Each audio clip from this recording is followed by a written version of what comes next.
The time is now 7 p.m. Eastern Standard Time on October 11th, 2022. This is the fourth episode of Effluvium, and I need to make sure that I don't have feedback here. Hold on one moment. Very well, then. I had an extra tab open. I apologize for that. So, for this particular episode, I am joined by my cohort Ryan, perfumebonfire. He is back for this week. And my special guest is Pat the Scentinel. Many of you may know him from his YouTube channel and from Instagram. And we'll be bringing them in shortly. But to start off with, just wanted to go over some of my current reading material. I picked this up on a suggestion from reading a New York Times article. How to Do Nothing, Resisting the Attention Economy. This is a really pertinent type of book for me right now because I've really struggled with my relationship with social media and how it has affected my own ability to be attentive and mindful with numerous things, writing, ideas, forming ideas, creativity.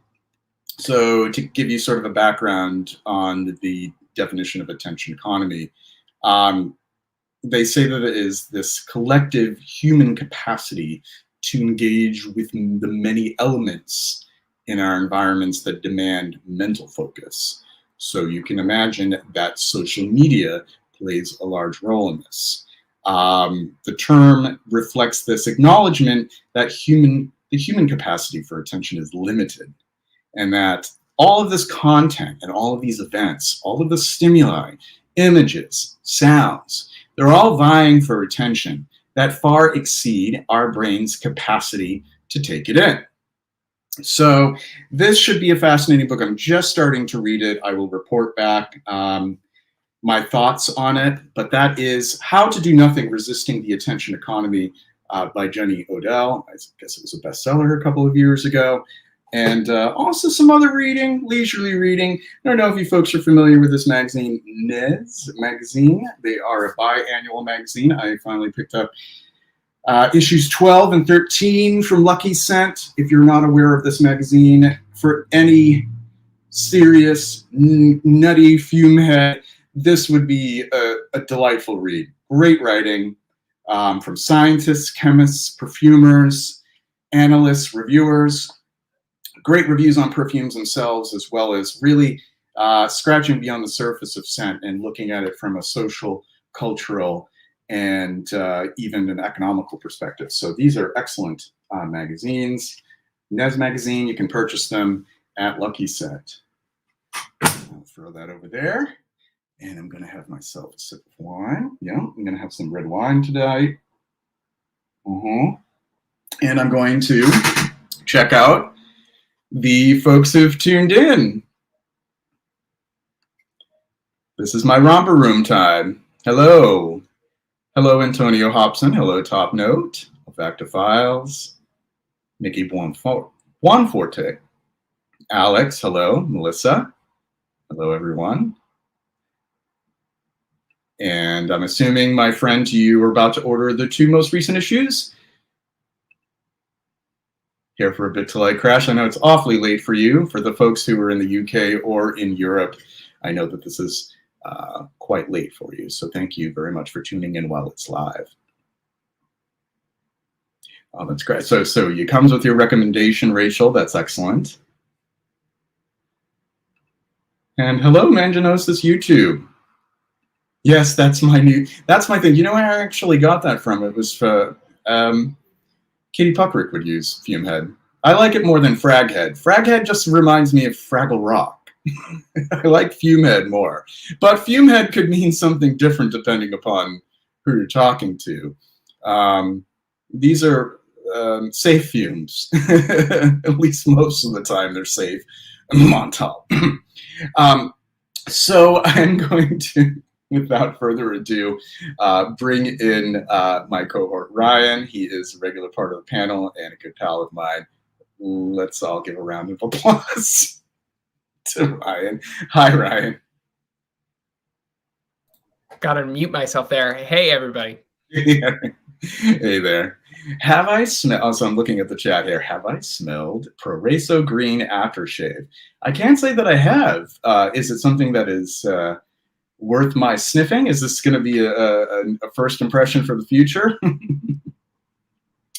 Speaking of first impressions, that's what the whole theme for this episode is going to be. We're going to be doing first impressions extravaganza. We gathered a bunch of samples that we haven't really experienced yet, and we're just going to give our thoughts on them. There's going to be some real doozies. I have a few here that are going to be pretty amusing. Ryan, I'm sure that you've gathered some fun ones yourself. Yeah. Doozers forever. Yes, Fraggle Rock, the doozers. And they would build those structures, and they were made out of some sort of like transparent scaffolding or something, and they would eat them. Wait, no, the Fraggles would eat them. So the doozers would build them, the Fraggles would eat them. I have a good memory for this stuff, let me tell you. So Ryan, tell me, how have you been? Good. Busy. Very, very busy, but I'm loving the change in weather. You know, like JJ, I'm up here in New England, and it's been paradise, I would say, this week in terms of fall foliage. So I'm living my best life. And it's great because we were concerned, many of us here in New England, that the foliage wouldn't be so great because of a very dry summer that we pretty much are still recovering from a drought. But it turns out that the foliage is just fantastic. I've shared some of it on Instagram. We do have those bright hues, orange and red.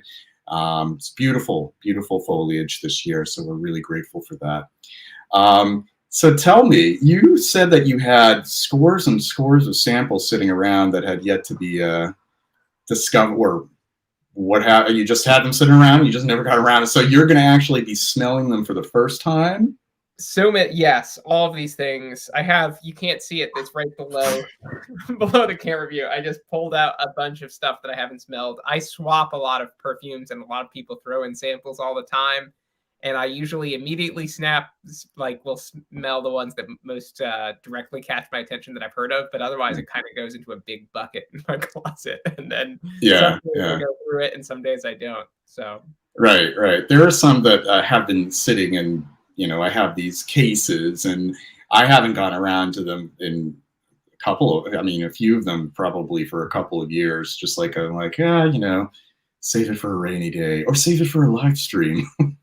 But I have a lot of them. So I remember I did that Scent Explorer last year, and I don't think I've gotten through any of those samples. I had a huge sample pack, and I don't think I've actually tried any of them, and it's been almost a year. So that just gives you an idea. So we have here Encre Noir equals foliage. And you actually mentioned the last time you were with us that Encre Noir L'Extrême reminds you very much of foliage. Is that correct? It does. It very much feels like a good outdoorsy, woodsy vetiver, especially à l'extrême. Yes. Has that sort of like slightly warmer, drier quality. I think the original feels a little bit wetter to me. So the à l'extrême feels very autumnal to me, a bit like leaves and earth. Now, you know that I actually have never picked up a bottle of the Extreme. Maybe I should change that. I mean, they're cheap enough. And I don't know how many changes have taken place since it was released. But I don't think it would be too much of a can. Yeah. So I think that one, I'm on... This is bottle 2. I haven't noticed any changes between the 2 bottles I've had of à l'extrême. It's just kind of, it's the original Encre Noir I know has gone through a few changes, and I've had different versions of that at different points. But this, I think à l'extrême, you're pretty safe. Right. And the Scent Reaper also had mentioned Sycamore. And that's one that I actually haven't laid my nose on, but I heard that there are much similarities between Sycamore and Encre Noir. which had led me to think, well, if that's the case, then let's just cut out Sycamore and go straight for Encre Noir. But I'm sure there are some people who would beg to differ that maybe perhaps Sycamore is a more refined version of Do you want my Encre take Noir. on that? I would love to get your take, hot or otherwise, on Sycamore versus Encre Noir.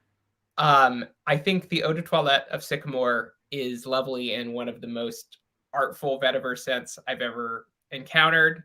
It is unfortunately discontinued. I think the Encre Noirs are the closest thing you can get to that. The current eau de parfum of Sycamore is not quite as nice as the eau de toilette. It's nice, but I'm very content with wearing Encre Noir over the current version of Sycamore. So that's my hot take. I think the current version of Sycamore is nicer, quote unquote, but it's not nice enough that I'm gonna pay Chanel prices. Yeah. Like, it's not like you're getting, if you were to look at it proportionately, you're not getting that much greater of a scent by spending that much more money, which is what, almost 10 times the amount of money as you would for Encre Noir. Fair enough. Well, that's settled. Hello, Mr. Clean. Thank you so much for joining. Ooh, Jorum's and Effluvium is autumn bottled. I'm not familiar with that one. Are you familiar with that? I'm not familiar with anything from Jorum yet. That is new territory for me. That would be new territory. I haven't sampled anything from that house. Sycamore is better, but not 10 times the price. Yeah. And I have so many lovely vetivers. It's just really, I felt like, really, do I really need to have Sycamore in my library? Like, I don't even have a sample of it. If somebody gave me a sample, I wouldn't say no, but I wouldn't even pay for a sample. I might have one lying around. I might be able to get that to you. The EDT version for me to. It could even be EDT. I do have that. I have to remember how much of it I've worn. So it depends. That sample might be one of those where it's like practically an empty vial at that point because I wasn't given much of it to begin with.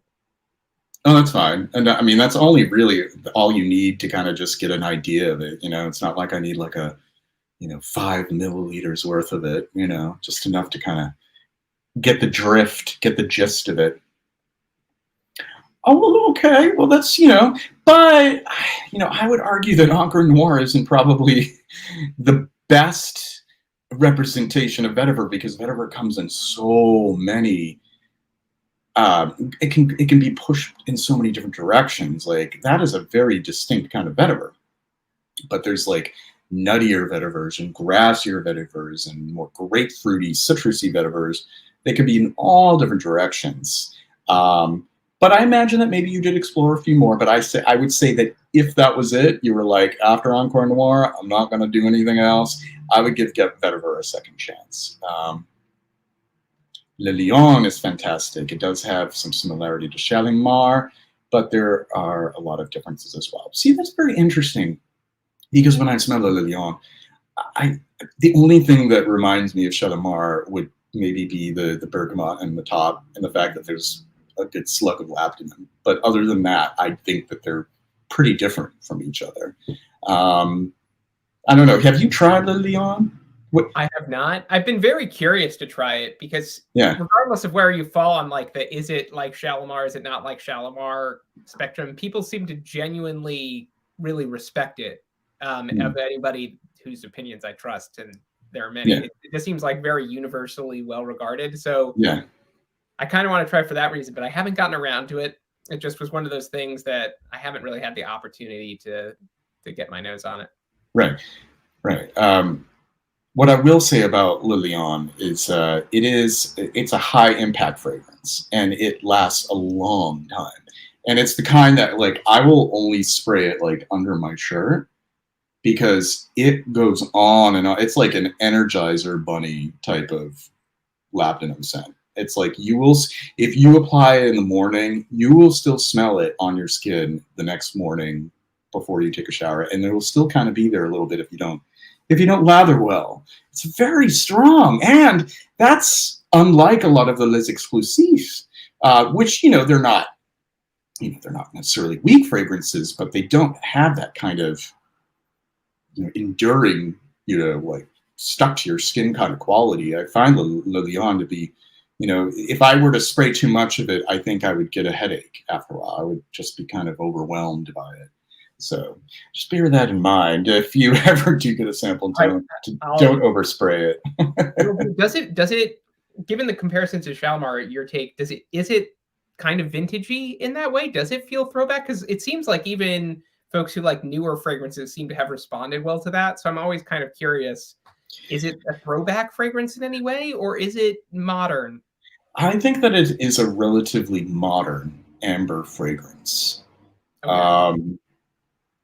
It doesn't have certain accords that you would find in, mid 20th century scent. It's not really animalic. At least I don't think it's animalic. There is a sweetness, but it's not gourmand because we do have some vanilla that's going on, even though it's much more of the ratio of labdanum is it's like 4 parts labdanum to 1 part benzoin, 1 part vanilla. It's very labdanum heavy, but it still has a bit of a sweetness to it.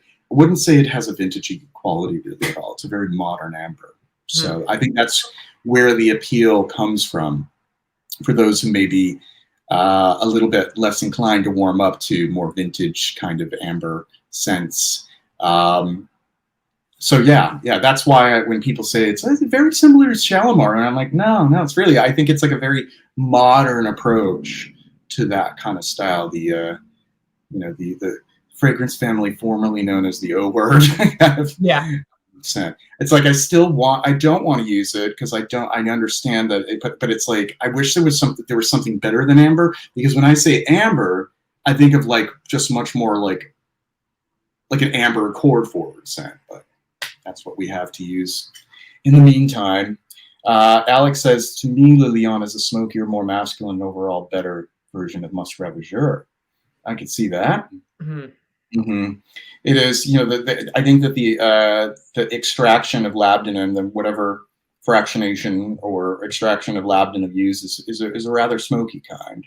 I don't think that it is hydrocarbo resin, but it could be dynamone maybe that they use.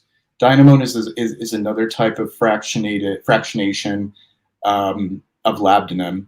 And that could be it. I'd have to get my sample of dynamone and see if it smells a lot like Le Lion and vice versa. Well, enough about Le Lion. There's enough that's been said about it for months and months. I would like to bring in our guest, Pep. I don't want him to be waiting any longer because we have so much to chat about. So let's bring him in. Hello. Hey, everybody. Thank you so much for joining us. Thank you for asking me, Joseph. Hi, Ryan. Hello, Pep. It's so great to see you. Good to see you. Hi, chat. Is it very echoey in here? Is my sound okay? It's fine. Are you in a separate? Are you in a workspace right now that you're? Mm-hmm. Oh, okay. Mm-hmm. That's fine. No, that you sound fine. You sound like you could be in some sort of hallowed space. You could be in like a place of devotion or worship or something like that. the wonders of a MacBook Pro microphone. No, it's fine. It's perfectly fine. And you have a handful of fragrances as well to do first impressions. And I think that we should just move forward with that and get the festivities started and start having fun with this. I think it's a great activity. Obviously, for the first 3 episodes, I did 3 to start off with, but we're going to do it a little bit differently since the entire theme tonight is first impressions. And I think what I'd like to do, Pep, is to start with you and to take one of the ones that you have and let's witness your first impressions on that particular fragrance. Well, I'm going to cheat a little bit because today, my scent of the day today is one that I have never worn before. So I've already got it on my skin, but I'll respray. This one, I think Cherie from the Top Note is on the chat, and I have a feeling she may have sent this to me, but I can't quite remember. So I apologize if I got that wrong. This one is a sample of Ivoir de Balmain. And I had heard lots about it, but I'd never tried it before. So I'm just going to respray. So I do technically have first impressions formed. very aldehydic. Like Mhm. the florals that I get from it, because there's so many in here, florals are one thing that I find very difficult to distinguish when I'm trying to pick what's in there. But definitely I get impressions of what I like to describe as watery florals, like things like lily of the valley. It's actually really spicy as well. So I feel like there's tons of carnation in here as well. But what I find interesting, and I'm not sure what the reputation of this particular perfume is in terms of its projection and performance, but this doesn't really, project a lot on my skin, but it's very detectable. But it seems to go through its transition really quickly because it very quickly burns off those aldehydes at the top, goes into the florals, and then I get like within 15 minutes a bunch of oak moss and musk coming through, and it's almost like I really like the base of this perfume because I don't think I've smelled a combination of sweaty oak moss before, and I really like it. I think it's the musk. It's that kind of sweaty skin musky accord mixed with that dry ashy oak moss, and there's some sort of bitter greens in here as well. But overall, it's a very, very good first impression. So, Cherie, if you did send this to me, thank you very much. But does anyone know this is discontinued? I'm assuming, or I don't know if they're still producing a latter day version of Ivoir de Balmain. I know that there is that version. You have me so giddy right now. I have to get my bottle. Yeah. May I excuse myself for a moment? I have to get it. I'll be right back. Talk amongst yourselves. Okay. Sure. It does look like, I was just Googling in the background. It does look like it's discontinued, but it also looks like there were two. I don't know why for Grantica, when you Google it, has two separate listings for it. So at some point something happened with Ivoir de Balmain. But that's that sounds nice. Look, obviously this when it came out, presumably this was marketed to women, and it's very of its time. You do have to like that particular perfume structure of the aldehydic florals, musky base. It's definitely something that was popular at that time, but this works really well on my skin. I'm really enjoying wearing it today. So I just want to share a note here, a chat. Michael, I smell. Hey all, I just bought a full bottle of Costume National on EDP. Thank you for the sample, JJ. You're most welcome. I'm glad that you were so pleased that you went full bottle. I'm such a bad influence, but I'm glad that you're enjoying it, and I'm glad to hear from you. We haven't heard from you in a while. Thank you so much. I have the bottle here of Ivoir de Balmain. Yeah, I have such a. There's something about these green, wet floral, mossy chypres that were popular around that time, from the late 60s through the early 80s, and I would say this is one of my favorites. And there's like some really interesting notes in here that would appear here after having appeared in some others in the past, and I think the same goes with scents like Maglif from Carvan. It's that galbanum, and then there's also asafoetida. Yes, asafoetida, the spice, which I don't know if either of you guys are familiar with asafoetida, but it's a very strong, almost a garlic-like spice, and it's a bright yellow color, and just a tiny bit adds flavor. I think a homeopathic dose is put into these compositions because otherwise it would be extremely potent. But I think that's what kind of gives it that sort of je ne sais quoi, that very stemmy vegetal, kind of quality. It lends that quality to the florals that otherwise wouldn't be apparent, from like a floral accord. And I just think it's like one of the most ingenious notes, but it's so such an unlikely thing to find in a fragrance, because if you've ever smelled asafoetida, it's like really pungent. It's like stronger than garlic. So it's pretty, but you won't smell it that way, you know what I mean? Like it's sort of like when they add a little dose of this or that into a fragrance and you're trying to figure out where it comes into play. It's just sort of like it just modifies things. I think they would call it sort of like a modifier. You would never get a fragrance where asafoetida would be the main note, obviously, but it's there to lend a certain quality. I'm not sure if it's that particular ingredient that's doing it, but it's almost giving the florals this quality of just being on the verge of rotting, almost. Mm-hmm. Like ripe. Like you've had those flowers in the vase for too long. Almost a little too long, but there's something still kind of alluring about it. It's still attractive. It's what makes some of the most beautiful fragrances beautiful, is there's just like that little bit of decay, that little bit of like little tiny bit of rottenness. If it weren't there, it wouldn't really feel full. It really wouldn't feel like it's fleshy and real in some way, while still being perfume. Yeah. No, it's really really nice. And for folks who want to know what the bottle looks like, so I have the bottle of it here. I guess I could put myself, full screen. I do have the power to do that. So this is the bottle of Ivoir de Balmain, my bottle at least. And I think this was released in 1980. We can switch it this way.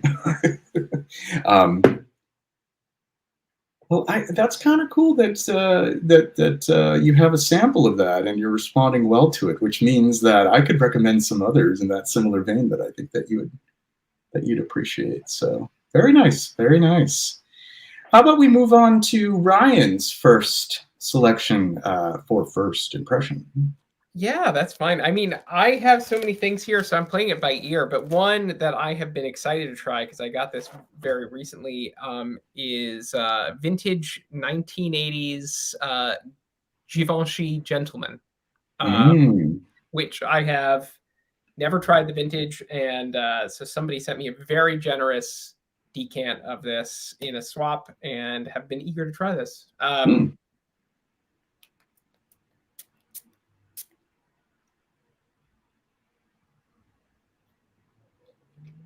Oh, that's very nice, though. I've never actually smelled Givenchy Gentleman. I know it's one of the patchoulis, but this is beautiful. This is gorgeous. Such lovely light spice. I mean, there's definitely citrus, but this is old enough that I'm not getting a ton of like exuberant top notes.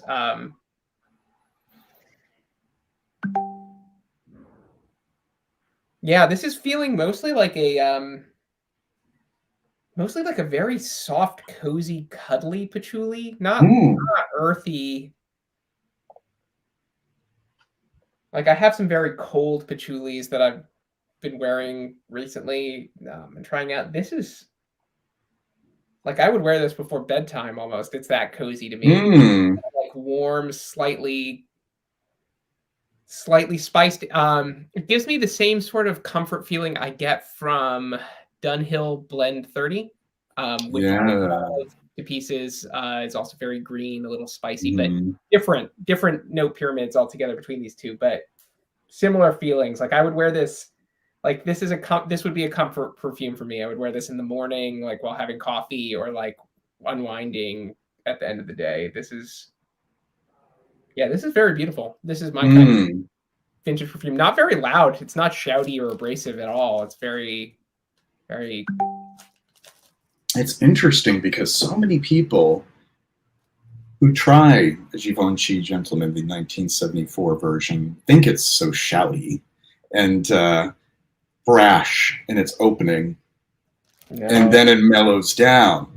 But perhaps it's just the way you perceive it, because maybe you have more of an affinity for patchoulis as it is. So for you, it doesn't come off that way. But another theory that I might have, that I have that might be part of it is that there is a honey note in it. Yes. Yes. I Mhm. get that. Now that you say that, that's yes. Yeah. That's sort of, and I like honey notes a lot in general in perfume. So that's, I didn't quite, it's again, this is a very, it feels kind of very densely put together. So I'm not getting a lot of note separation off of what is coming off my skin, but I can pick that up in there now. Mm-hmm. It's lovely. Yeah, I Shabby really at do all. love This isn't 1980s chorus or anything like that where them. it's just piercing loud. No, this is, I have to kind of get my nose onto my arm to pick it up. It's not leaping off my skin at all. Oh, interesting. See, mine, it does radiate from the skin. My version, depending upon what version it is, it does radiate from the skin, but it isn't such a powerhouse that it leaves like a huge scent trail. It is much more kind of like in your immediate vicinity. But I love that one. Pep, are you familiar with Givenchy Gentleman? I'm going to admit now that I don't think I've ever actually fully tested anything from Givenchy, not even their very popular mass selling ones like Pie and Givenchy Play. But I did want to ask you guys though that I always get confused because whenever I look at the Givenchy perfumes on Fragrantica or Parfum or whatever, there is a Gentleman Givenchy, there's Givenchy Gentleman, and there's a whole bunch of other flankers, if I'm not mistaken. So is there a version of what you're smelling now, Ryan, that's supposed to be the current version of that? I think there is. Yeah, there is. It's still around. It's just, you have to know exactly which bottle you're looking for because they've now, there's also the one that kind of looks a little similar, and I think Natalie Lorson did that, and like I can't remember, and now that line is a whole thing. And there's like flanker upon flanker. I can't even navigate through all of it, and they do, and it smells, and the original and the flanker smell entirely different. I don't know why they recycled the name. Give me 1 second, guys. I'll grab the bottle. It's an older bottle, but the newer bottles look kind of similar. Hold on 1 second. So, Ryan, that one that you just smelled is Givenchy Gentleman or Gentleman Givenchy? Now you're having me doubting myself, but it is gentle. I think it's Gentleman Givenchy is the actual. Okay. So this would be the bottle that would be used from the late 80s through the early 2000s. There's a bit of a glare because it is a mirrored label. That is a full bottle, Joseph. It is a full bottle. What a shame. I'm not appreciating I actually have a second bottle. This is my special reserve bottle because it's so lovely. I have a newer bottle where it doesn't wrap around. This label doesn't wrap around, and it has a black cap. So the label is just in the front, like the newer versions of Givenchy Gentleman, and it has a black cap. And they still smell. Those bottles smell great too. Yeah, Pep, it looks like I'm Googling here in the background. It looks like if you're looking for the current formulation of the original fragrance, it's mostly being listed as Gentleman Original now. Right.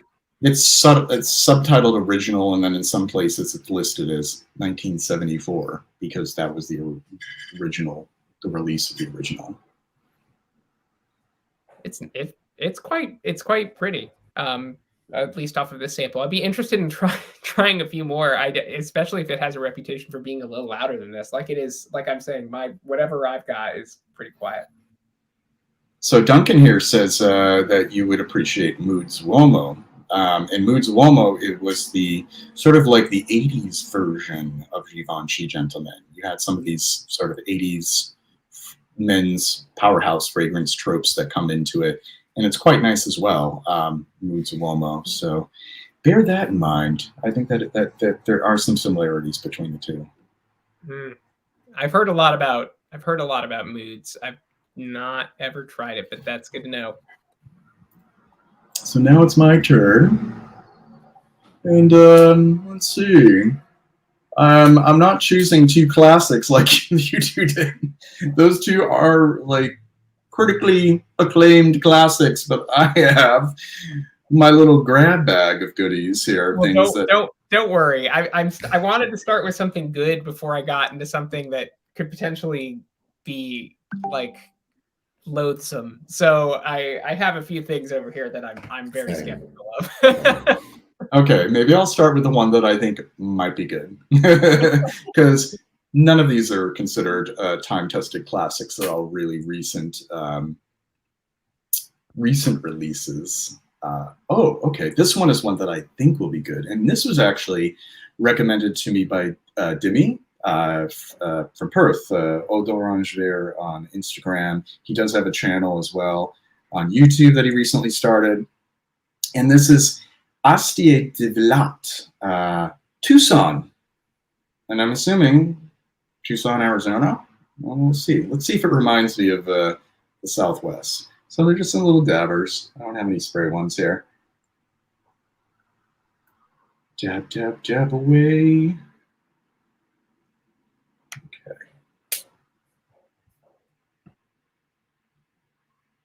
Okay. Okay, I get where they're going with this. You know what this kind of reminds me of? It kind of reminds me a little bit of Arso by Perfumebonfire, which I love, and also is evocative of like the Southwest, like you know, ponderosa pines and dry conifers in the desert. Sounds nice. It does sound. And maybe it's well, not yet. We'll see with the dry down. I like it. I like it a lot. It does have like that pine resin. It's definitely, you know, coniferous. There's some molybdenum to support the conifers.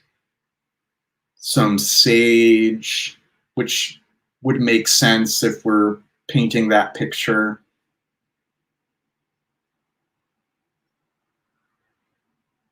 It's nice. But here's my take. And this, I know this is only a first impression. I know it is, and I haven't let it dry. It's only the first minute. But I think that this would potentially be redundant because Arso already does this. So it's great that it's, you know, an also ran that they're doing, but it's well done. But I don't think that, so far at least, unless this goes in an entirely different direction in the next few minutes, next 20 minutes, that I would say like, I love this so much that I think I need to get more of it. I think so far I feel like it's too similar to Perfumebonfire Arso. It's nice. Simple as that. I'm all done with that one. You can move on. We can move on to your next one. Okay. This is a line, something from a line that I have not really tried at all, and it's from Saint Laurent's version of their private line. What do they call it? Le Vestiaire or something like that. I think you're right. Kaftan. Oh, that. So the line with all the different articles of clothing, you know, personal accoutrements. Yes. Yes. So I have never smelled this before. They have so many. They have, you know, negligee, shawl, all these different boxers. So this is straight up very resinous. Probably I'm getting a ton of benzoin to my nose, which is an ingredient I really like, but I can tell you that on my skin, that first spray does not have a lot going on in terms of other notes or a clear opening. It's basically gone straight into base notes. I mean, it's the thing I find with stuff like this is that this smell in of itself is a very pleasant smell. If you like, especially if you like these resinous type of materials, Yeah. benzoin is one of my favorite like raw materials to smell. Yeah. Yeah. But I smell this and I think, why is it being sold for however many Right. dollars a bottle? Something like Le Lion from Chanel, there is stuff going on in there, and I've talked about this before, how that on my skin seems to get better as it dries down. It changes, stuff reveals itself, and I know this is a very first impression. I'm not giving this a chance because it hasn't dried down, but I feel like not much can happen from this point on with this particular perfume. Yeah. Yeah. I haven't smelled many perfumes where you only smell base notes and then the top notes come a few hours later. Right. That's a bit of jiggery pokery that few perfumers can pull off. Few incidents where that actually seems to be happening in a fragrance. Yeah, I have to be honest.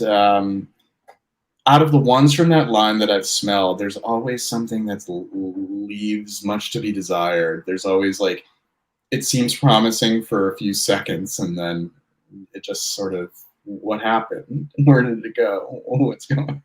And the thing is, when you're doing a resinous fragrance, I feel like it's hard to do anything that's really innovative with it, and then warrant the price tag. If I don't know, it's just like there's so many of them out there that they really follow that structure and they have great materials.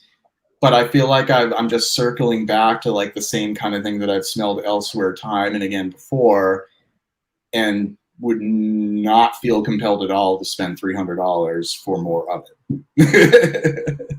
Completely agree. Yeah. Yeah, like I said, it smells perfectly nice on my skin, and it just feels like I know that not much is going to happen, and it's great. But immediately, this is just something I'm never even going to consider buying. Yeah.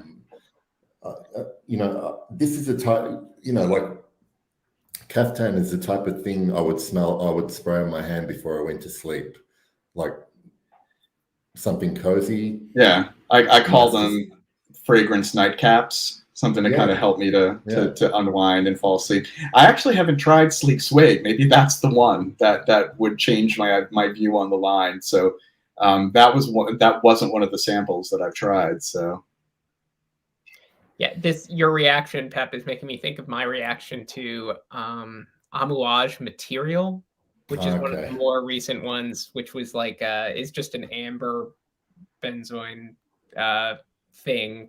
Incense, and it was just like it perfectly nice, but big shrug.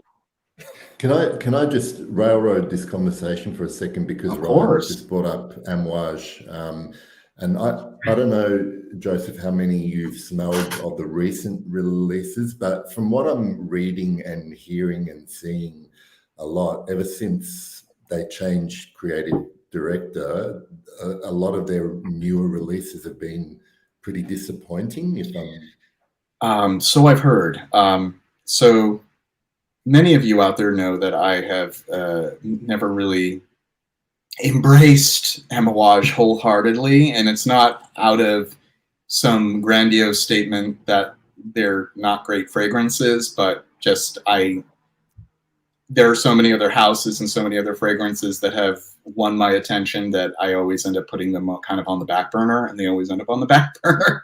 I mean, it's blasphemous to a lot of people. It's kind of funny how offended people get with that. So I can't really form an opinion on the newer fragrances. I mean, a lot of the classics I think are great. I just, never really fell head over heels to get full bottles of them. But that's what I've heard. I've heard that they've gone into a direction that's not so great. I don't know, Ryan. What's your experience with Amouage? What's your take? What do you like? Are you an Amouage fanboy? Are you upset with it? Are you upset with the direction they're going? No, but I mean, I respect the house, because if nothing else, there still really isn't anything quite like Interlude Man. Interlude Man is kind of one of those fragrances that when you joined the fragrance community and this fragrance was out there, you just had to try it because it was so distinctive, and it still is. I've never really come to love it. No. But even now, I can't think of something that replaced it. And Jubilation was its own thing. I personally bonded very much with Journeyman, which was one I connected with a lot. I thought that was a very beautiful, easy to wear, sort of like juniper, classic masculine with a bit of incense and a very modern base that I kind of enjoyed. The newer stuff, what I've tried of it, feels very... I mean, the stuff that I've tried has been all in that same line, that sort of like amber fragrance line, like the tobacco stuff they're doing now. It seems like the stuff that's getting talked about right now is all in that sort of vein, and it feels kind of late to the party to me at this point. Like it just feels like this has all been done before. Right. Again, you can't really do like a spiced tobacco amber at this point and be excited. It's that category is kind of done. And I feel like Amouage, like I said, perfectly nice. Like if you gave me a bottle of Amouage material, I wouldn't complain because it's a perfectly nice fragrance, but it is just like after, you know, how many, what, like when did Serge Lutens first release Chergui and all that stuff at that point, like 20 years ago at this point? Yeah, it's like been over 20 years, yeah. Yeah, so it just feels a little bit played out. Yeah, no, I feel that way. That's the thing too, like when people tell me like you need to try this, it's like a great new tobacco, a great new oud, a great new amber. And I try to explain to people like, you know, I'm sure it's great, but I don't want to disappoint you when I say like, oh, you know, I've smelled this so many times before. Like I'm able to assess like this is well done. This has been, you know, quality. I mean, that's a whole other bag of worms, like quality. What does quality mean as far as materials? But quality has been put into it and it's been composed well. But it's kind of like with music, you know, there's innovation in music and there's inspiration in music. And then there's music that's just plain reductive. And it's like, where have I heard this so many times before? And I'm hearing it again. I guess like a new generation is appreciating it. And then I'll say like, well, you should listen to this, you know, album that came out 30 or 40 years ago.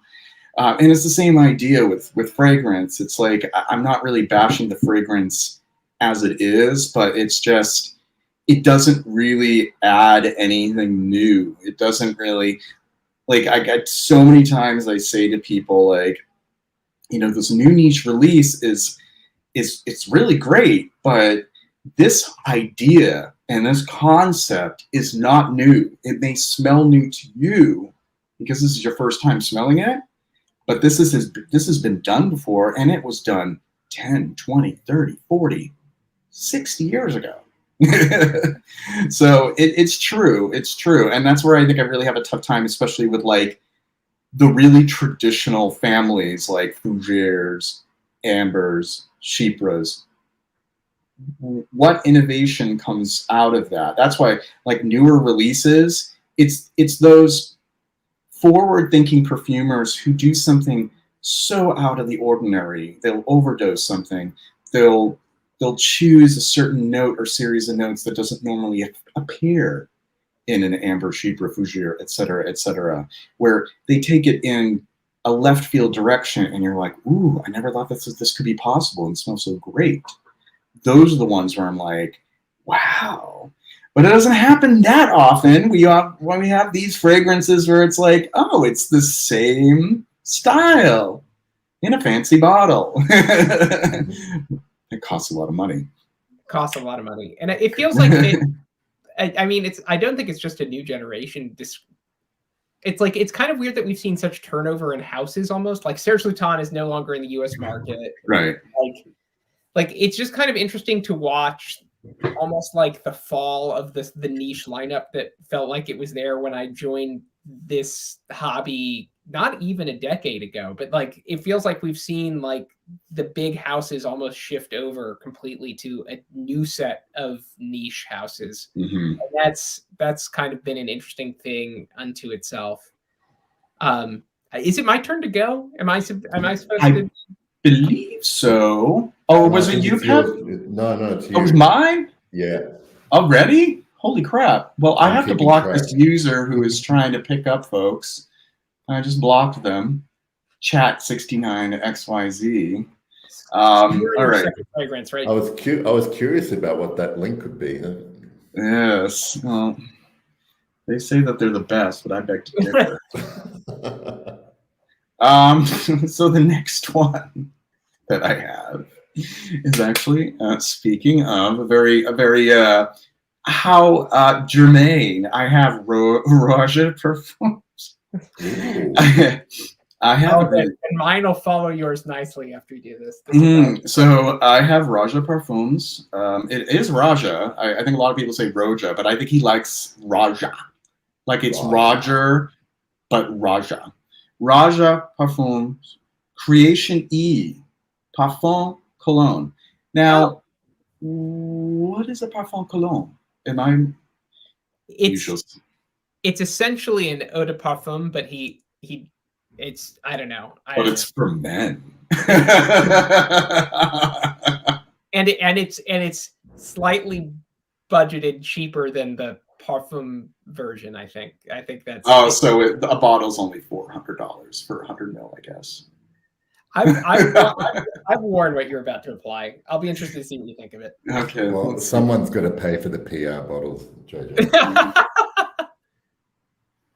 Crying out loud! I already am smelling this from my arm. I haven't even brought it to my nose yet. Ooh, here goes nothing. I have a little bias here. I gotta be nice. Okay. Okay. It's a little bit, and this is, so mind you guys, like I have a cold. That's why I'm not my usual like chipper self. So I could be a little bit affected by my cold right now. And I'm having a glass of wine as well. But there is this sort of strange, like boozy, like I'm getting like Cointreau or something. Kind of like it.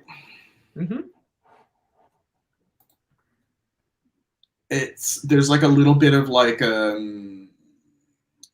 little spice going on, a little cumin kind of, to my nose at least, may not be there. Cumin, caraway, fennel, any one of those little tiny Umbella 4 type seeds.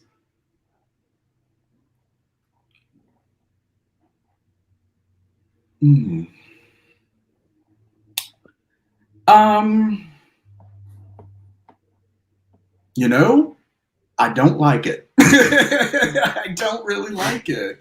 I don't know. I'm just very picky when it comes to things that try to give off like a boozy liqueur. I'm very like thrown off by it. Like it's like often they don't dry down that well. They often dry down kind of plasticky on my skin. There are a few fragrances that do it, and then I mean I really love Jusant Buffet. I always screw the name up of it. I love that one from Javoy. I mean it's not really my style. I didn't see it, so this is completely blind. I don't even know what the notes pyramid is. This was given to me by Lucky Scent. They were like, you forgot to choose a sample. We'll throw this in. So I don't even know anything about this. So you're close though. You're close. It's known for being like a cognac, tobacco, like pepper fragrance. So boozy, like spiced, ambery kind of thing.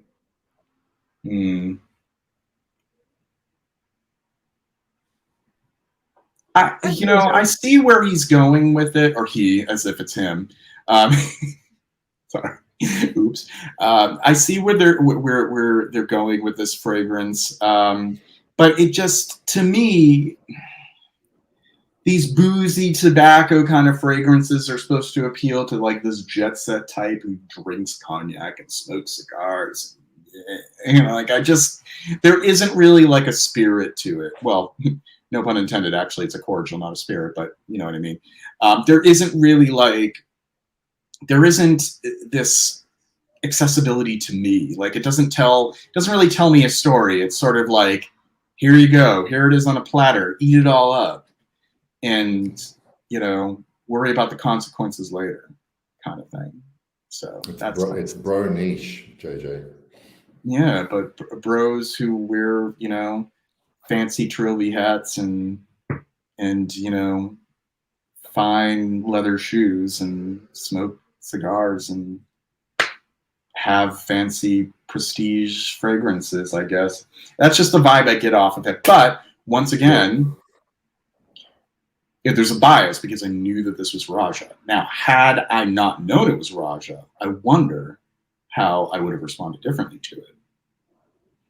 That would be interesting, but it's too late for that now. The last Roja I smelled, incidentally, was a few months ago. I think I was doing blind sniff, and I sniffed something. I didn't know what it was, and to me, I described it as something along the lines, you know, Shipra styles. It kind of reminded me of Mitsuko a little bit and all that kind of thing. And it ended up being Diageo. Yeah, it's like, there you go. You were accurate in that respect, you know, and why go for that when you can go for, you know, Mitsuko? I mean, I don't know. I have a tough time. I have a tough time with the other ones that I've smelled, and here we are again. It's like I must admit, because I love Guerlain Heritage, I am very curious to smell. Is it Fetish, the Roja version? Danger. Okay. Danger. Yeah. And I have worn Danger. Danger is like Heritage if it was like a bit thinned out and more focused on lavender than anything else. So like if you put like a lavender emphasis and then kind of thinned and streamlined Heritage out, that's what you would get. It's fine. It's fine. It's just when you can get a bottle of Heritage for like $45, why would you buy a bottle of Danger? I don't know. Because there's more to it than that. I think that they're trying to play devil's advocate, you know. Better quality materials. Not to my nose, but right. You know, that is the whole debate on quality. Quality is a construct. That whole concept of quality. How do we gauge whether or not smelling a certain fragrance contains better quality ingredients short of actually knowing the provenance of those ingredients, which is usually we're not privy to that as consumers unless they advertise it. But usually that's bullshit too. Yeah. What were you gonna say? Let's be real. The most of the money that you're paying for in Roja bottle are the bottles themselves. The bottles, the label, the bottle, the brand, the image, the prestige, and that is the way it is with a lot of these brands, you know. And I think that people think I'm being overly critical and almost like reckless in my opinion of this, but this is why you don't see me really gravitating towards them, because I'll smell the sample and immediately my mind goes to, well, you know, it's even with the Tucson that I sampled isn't even one of those. Like, I would have very well, if Arso hadn't existed, probably purchased this because it's nice. But it's really kind of like an insult when I know that something else is currently in production and in existence and smells so similarly to it and so thoughtfully done. And a consumer out there can spend no more than $100 to $150 on it. And yet it exists with the whistles and bells and the coffers and boxes and the studs and the gems and the, you know, the bedazzling and stuff, and people are spending $300, $400, $600, $700 because it is a Veblen good. It is this luxury item to show I could afford this. I can afford this. This is the kind of money I can throw around. So I have this bottle, this brand, and then it's almost like the fragrance is secondary after that. It's like, first and foremost, I have a bottle from this brand. And then everything else is sort of an afterthought. So it's my hot And they're take. such ugly bottles too, aren't they? Oh my God, so often they are ugly bottles. I agree too. We're all getting blacklisted. I just want to let you know that, okay? Well, that's a shame. I was really hoping for that free bottle, but okay. The views are going down. They went down like lost 6, 7 viewers. Like fuck these guys, man. Okay. So by the way, the Givenchy gentleman, after whatever happened since I first tried it, it is now much more detectable. Let's say I don't have to bury my arm in my nose to pick it up. It is filling the space a little bit, but so now I'm going to play dangerously here. So I've got Aaron Terrence Hughes perfume Slut. I was given this in a swap. No, you were going to. No, I already know. Do it. Just go ahead. You have not. So you have this bottle and you have not. This is your first impression of a bottle that you have. I've got the whole box here. Somebody sent it to me. I didn't ask for it. I wasn't expecting it. It just came in a package with some other stuff. I know next to nothing about this. So we'll get ready for some hate mail. I love how I'm already predicting that you're not going to be happy. Like you haven't even smelled it yet. It's probably not even that bad. Let's hear it. I have not smelled anything from Aaron Terrence Hughes. This is not what I would have expected given the name. So the name is very provocative. This is maybe this will pivot. It's starting to pivot a little bit. God, this is weird. I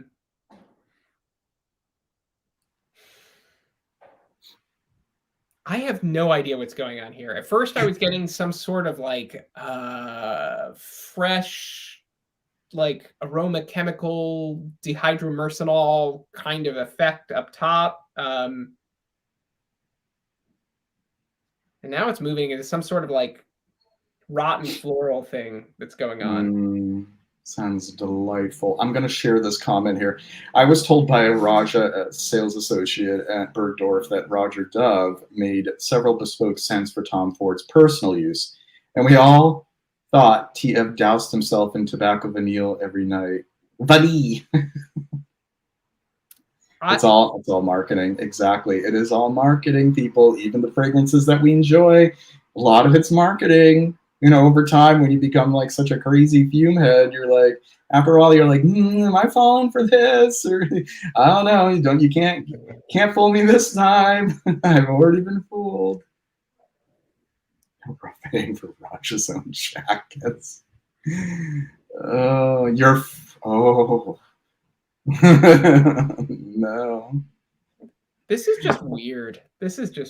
I'm not growing on it.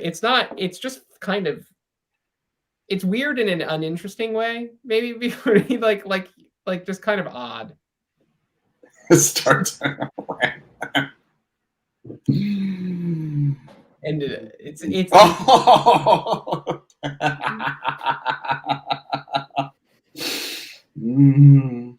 Yeah, I don't know. That's a dud. I thought that was going to be more exciting than it was with a name like that. But it's just like I don't even have interesting things to say about it. I like how you can't even really articulate how it smells because it's so freaking weird. You have to send some to me, or just send a bottle to me if you need to get rid of it. I would love. I'm never gonna spray this again. It's yours. I don't. Please. It's all yours. I don't. It's fun. It's like, it's just weird. It's kind of boring. I don't know. I'm not really like getting, I don't know what's going on in it, that it doesn't make sense to me. It's definitely, I give Aaron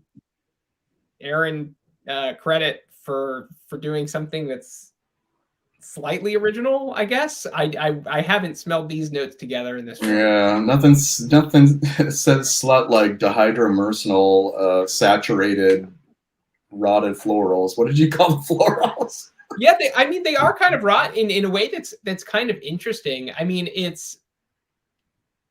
I just don't understand how like the sort of like laundry clean like effect of like that sort of aroma chemical dihydromercenol sort of thing that you're kind of getting with that sort of freshness is working with these sort of like dirty florals. I almost wish it was just about the dirty florals, like really just like make it like full bodied nasty perfume would almost be more interesting than what's going on here. I don't know.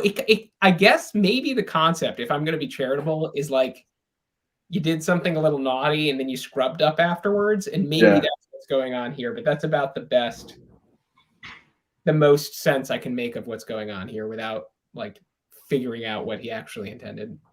Yeah, you should send me that bottle. I have to try it now because it just sounds so bizarre to me. Like, there is so like, and this is the thing too. Like, I did not want to pay for samples. I didn't want. I'm fine with hand-me-downs. I need to know what his fragrances are all about because apparently a lot of people say a lot of great things about them, and I know that's only one of them. But that seems to be the first one I should try because according to you, Ryan, it's a real trip. So send it over to me, and I would love to do a write-up on it.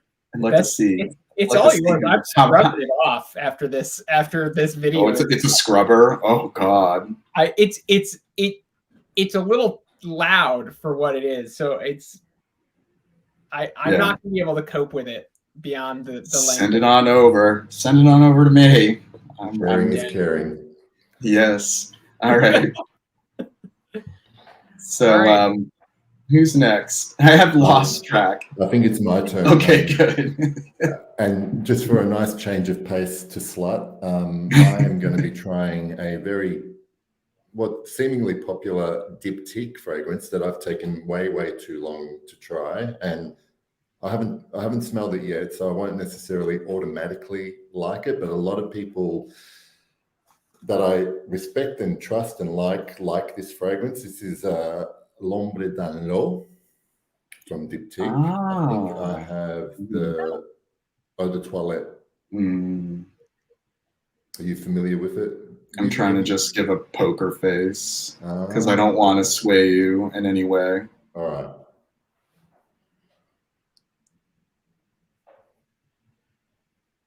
Ooh.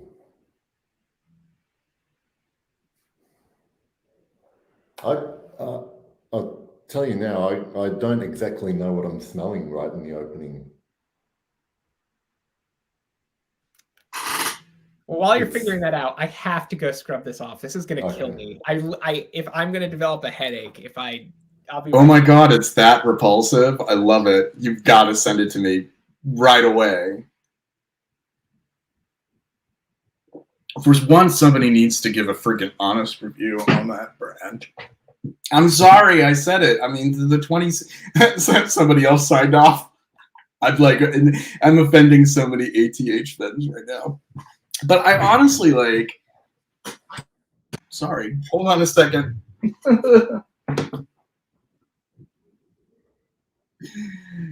We're going to get reported. I unplugged my microphone. It was just so in a tizzy over how horrendous Ryan thinks that is.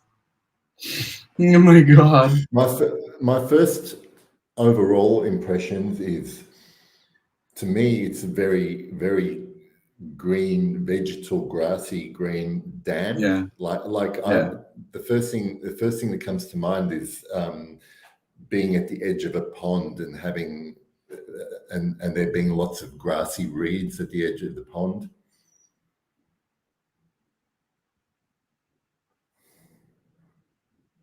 And there's something really kind of pungent and dank in the background. Like it's giving this kind of muddy effect, if that makes any sense, like earthy mud with that wet green.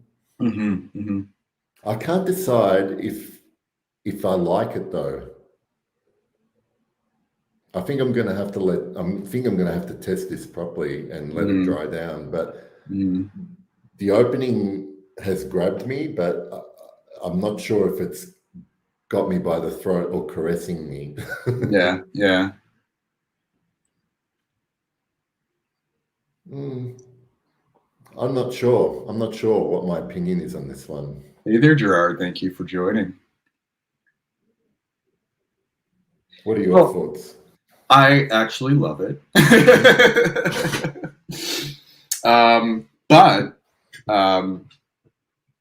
But I can see why you love this. Yeah. Well, you know, I mean, there's certain things. I mean, we have very similar tastes in a lot of respects, but you know, we don't. You know, nobody has the same exact taste with everything. And I just like that it has that black currant note in it. Yes, I'm blowing my nose, and I will be taking myself off camera and needing myself to do it. I'll be right back. At the very least, it sounds like yours is much more pleasant than mine was. It is.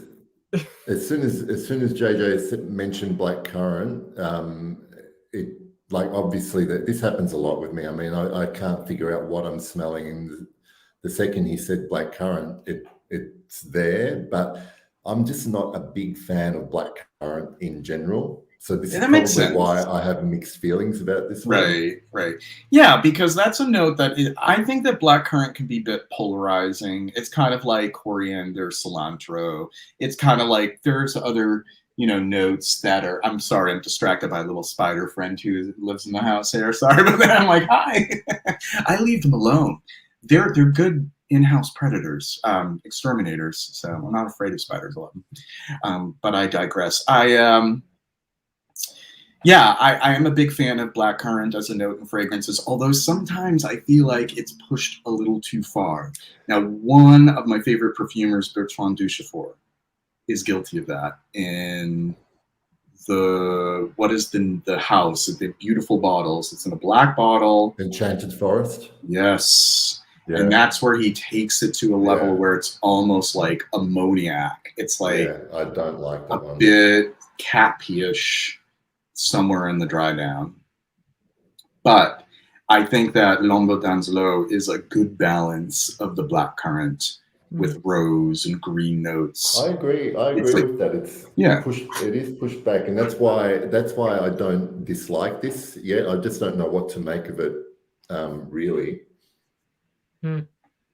It sounds interesting. I do have, if I have the opportunity to sample Diptyque again in the near future, I'll check that one out. I'm partial to the EDT because it is greener. The EDP is a little rosier and more warm. And that happens to be a release from 1983, if you can believe it. It was an earlier release of theirs. And that was the first usage of a cassis, like this proprietary cassis base that one of the producers of perfume bases makes. They were the first to use it, and then it would be used in other fragrances throughout the 80s. I even think there's a small amount of it, maybe in Poison or something. They were like the first to use it. So yeah, that's historically relevant as well. 1983 was a great year. I turned 5 that year, went to kindergarten. I should show the comment if I'm referring to it. Just a little before my time.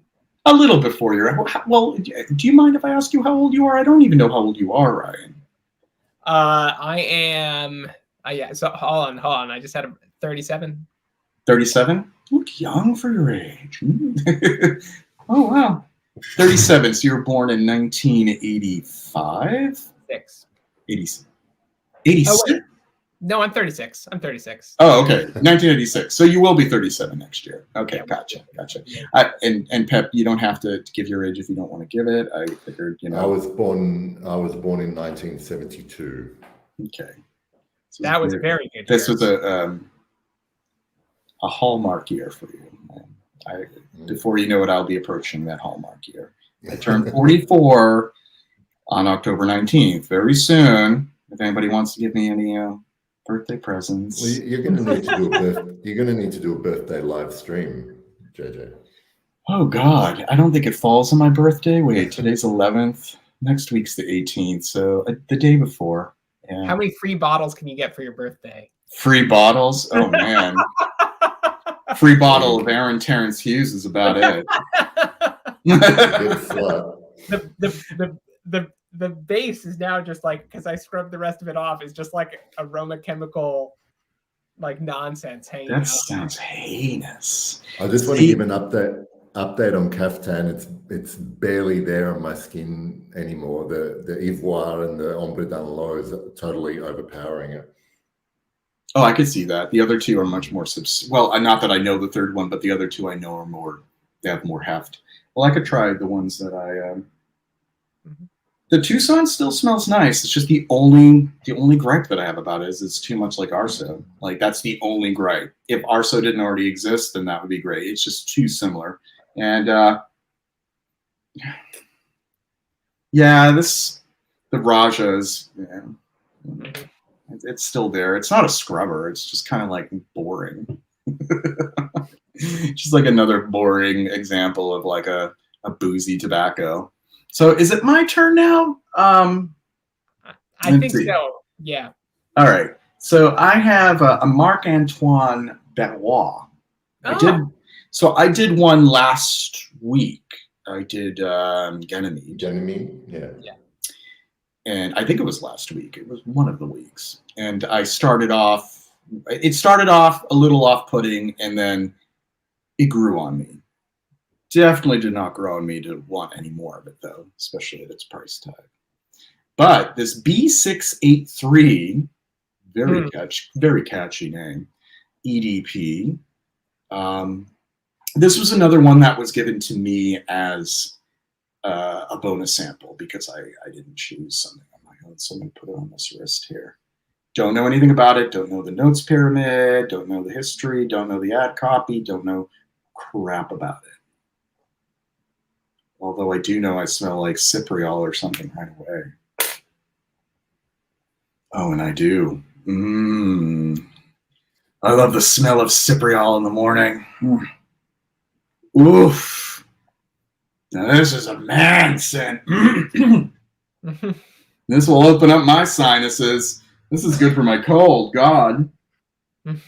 Leathery. It's like one of those kind of like, let's throw the whole kitchen sink of really loud, leathery, ambery, woody Cypriol. Like Cypriol is kind of a cool material, like in small amounts, but some of these perfumers like to just like throw a gallon in and see what happens.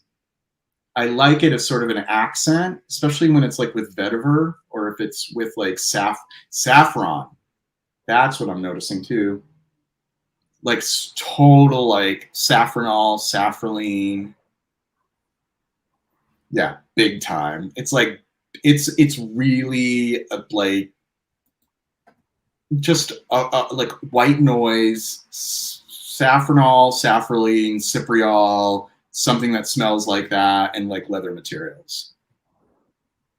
It's been a while since I smelled B683. My memory of it, because this one was the first release for Marc-Antoine Benoit, and when I actually smelled Ganymede before B683, and when I smelled B683, I felt like it was almost the starting base for Ganymede, and they added other stuff on that. Does any of that remind you at all of Ganymede? A bit. Now I'm finally looking at the notes pyramid for the first time, and I was on point with the saffron, definitely.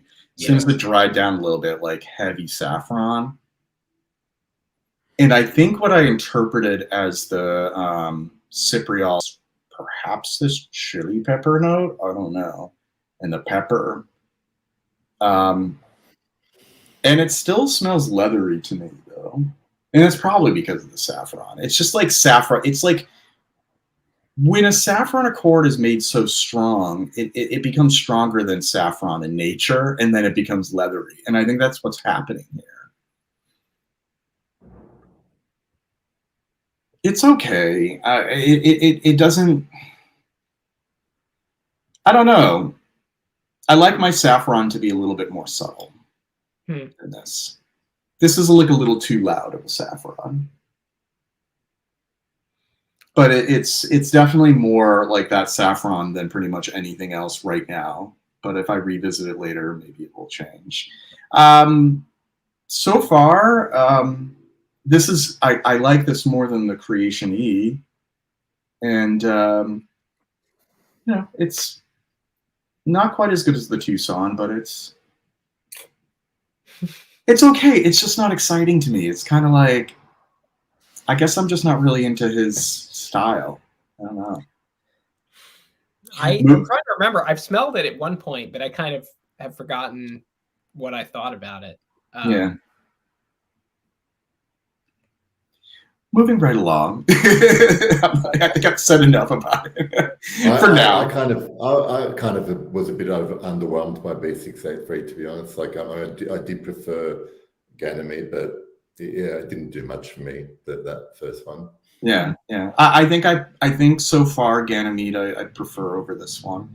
This one's just too like louder than like it's an unrealistic loud saffron on my skin, and I really just don't have the desire for that. Is it my turn? I think no, Ryan. You've gone 3 times. I think it's mine. Right, it's your turn, yeah. Yeah, so I will give you a choice. I don't know. I have so much here. So I can do Luban Upper 10, which I know nothing about, beyond the fact that it's supposed to smell very rich and fancy. I have Laboratorio Olfativo Toncade, which I'm sure is going to be very gourmand, and I don't know how I'll feel about that. And I have a nice vintage sample of Arden Sandalwood Cologne, which I've never tried. So good. I have Eau de la Narcisse des Montagnes by Bruno Fazzolari. I don't know, that's a bergamot, narcissus, jasmine, orange flower. It sounds pretty nice. So what do we want? We want to go luxury, artisan, or vintage? You could go back to vintage. Just wanted to respond to this one. I'd be curious, Duncan, which diptyques you've tried besides Tempo. I think that some of them might be a little bit less substantive, more quiet fragrances, but I just wanted to hear some of the ones that you think are weak. I happen to love a lot of diptyque fragrances, so I guess I'm just, trying to I can tell run to it. Was not weak. Yeah, Oud Palau, definitely. I doubt that's one of the ones he smelled that he considered weak, because that stuff is a nuclear. But there's a lot of them that I think are not weak at all. It just depends on, it depends on what it is. Like, I guess, Tam Dao is very quiet, the EDT, but I love it.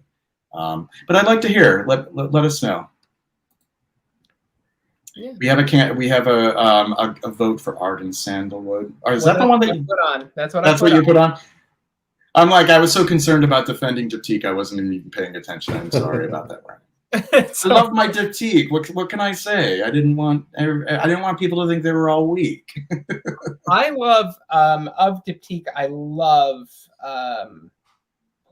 which is the fig one that Philosopherus. Yes, yeah, which I think is fantastic. I like that better than L'Artisan Premier Figure, which is obviously famous perfumer. Olivia Jacobetti. Yeah, I prefer the Philosopherus to the L'Artisan. Yeah, that to me is my reference fig. I would say, if somebody was to say, what is the fig perfume? Yeah, and I think if that was any stronger, it would be too much. I think that's a perfect volume.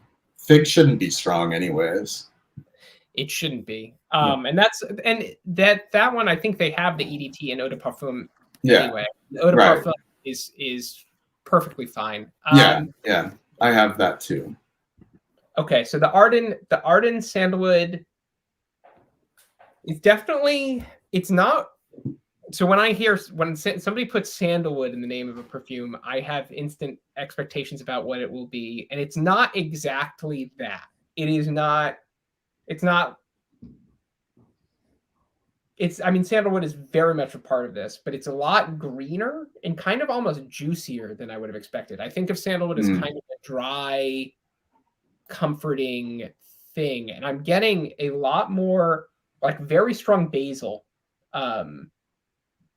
Off the top with citruses, lavender, clary sage. So a lot of what you would say you kind of get in like almost like classic masculine fougere green notes with a strong sandalwood backbone. It's really nice. It's really nice. I mean, it's not exciting me, but after the Aaron Terrence Hughes, it's practically, you know, a masterpiece. Yeah, very nice, very easy to wear.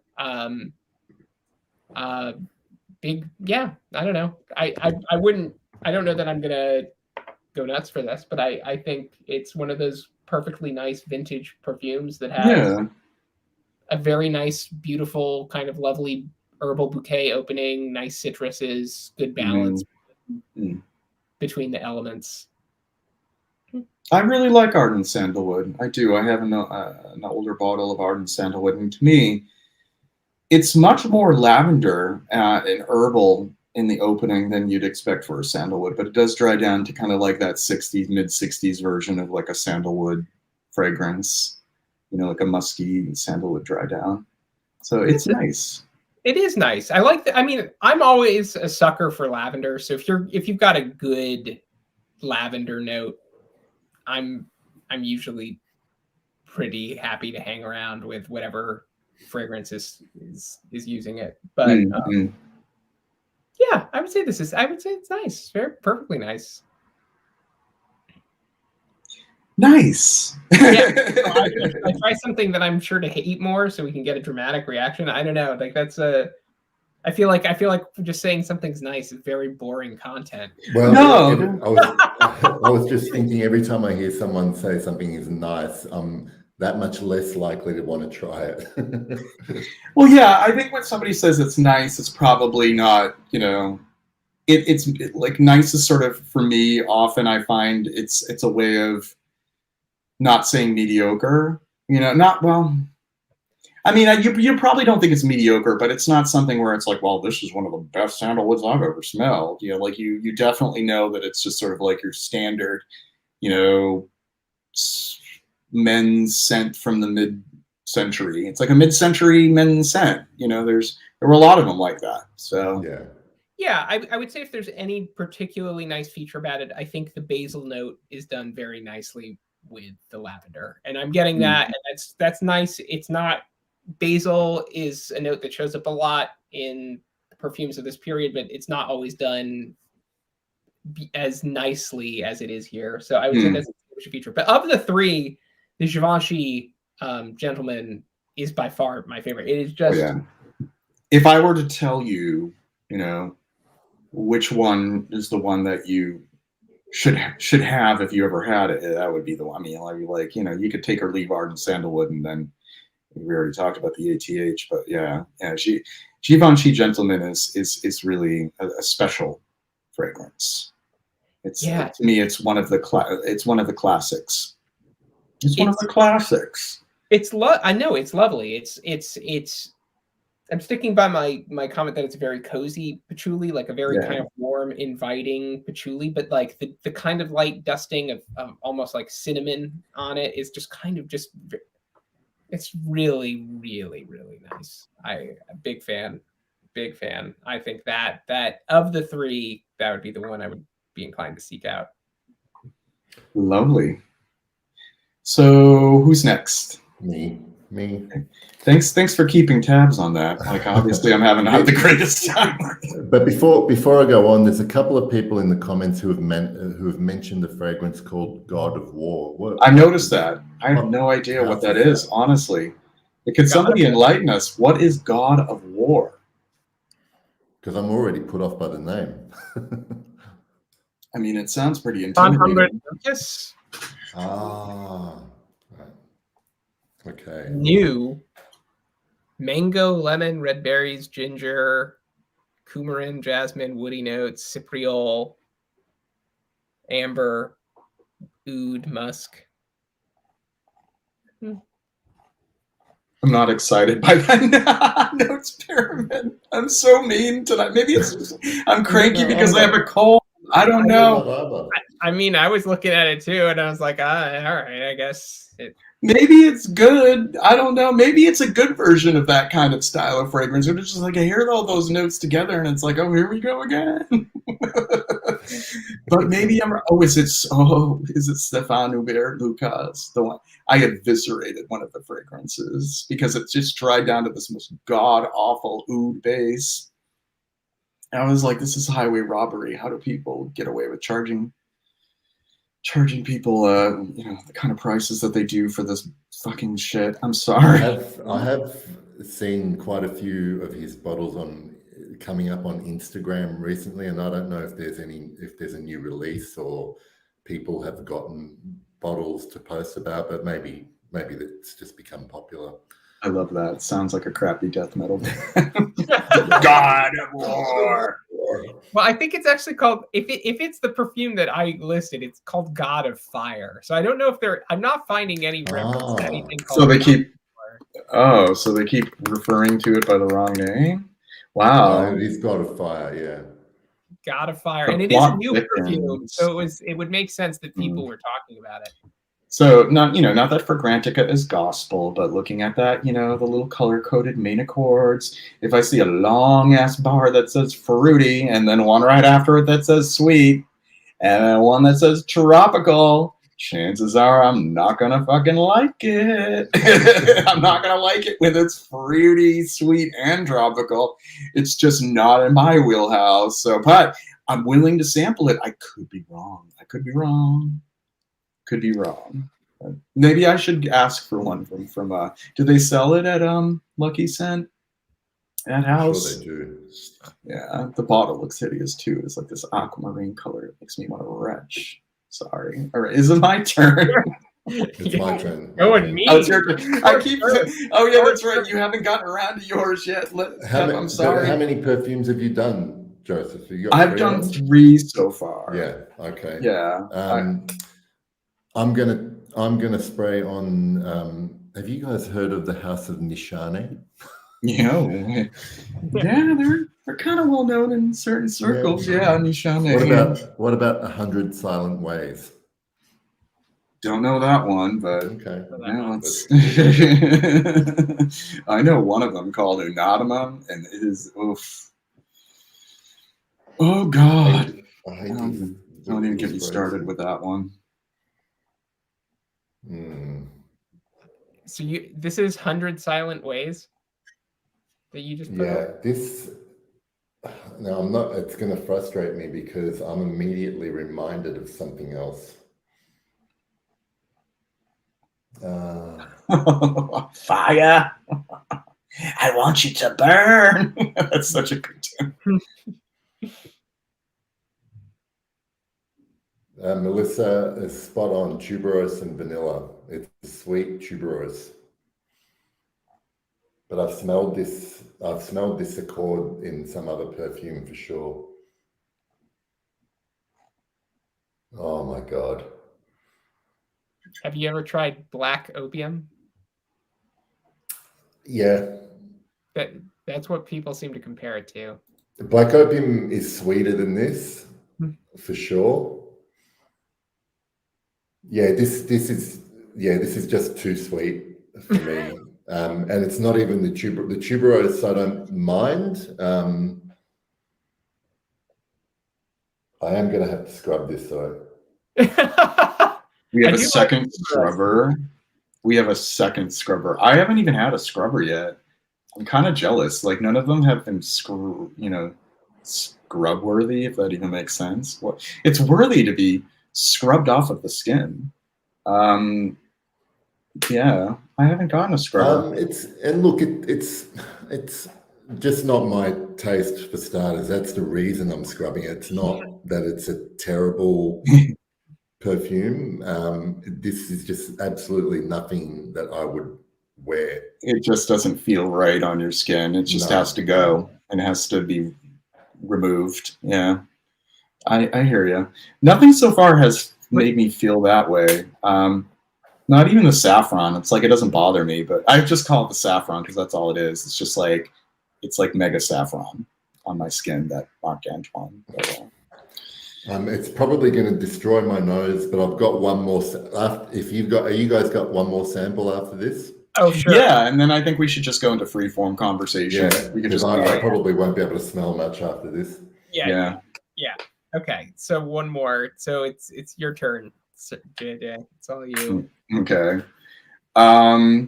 So this is Le Ban Giebois. Did I pronounce? Yeah, Giebois. Giebois la Guerlain. Les Ban Giebois. 1986, which I can't off the top of my head say in French, so we're just going to have to deal with that. 1986, Eclectique. Tara Olfactophiles did a video about this house not long ago. That's the first time I've heard about them. I'm interested in this house because it seems adjacent to other houses that I enjoy and have perfumers that I appreciate. And I think this is the Bertrand Duchefort, and that's why I chose it. And which year is this one of their lineup? What's the It's name the 1986 Eclectique. It's called 1986. Oh, there you go. The year of your birth. Yes. Oh, I already can tell I'm enjoying this as it's flying off my skin. It's the top. And I'm looking at the note pyramid. I'm like, oh, Duchefort doing this style? Oh, I might have to try this. Okay. Oh, this is happy. This makes me kind of feel like a little like it's cheering me up in my compromised, cold-ridden state right now. It's funny, I can't really discern what the individual notes are, but there is to me it smells sunny and winsome and not really necessarily floral or citrus or fruity. Nothing really juts out, any more than anything else. Oh my God. Chat 69, you got to get over it. We're not vibing that. Get out of here. One mention of slut, and that's all you get. It's because of that, I think. I think there's like this little microphone. Yeah. And they think that we're yeah. They think we're talking some dirty talk, and they just jump right on and try to sell their services.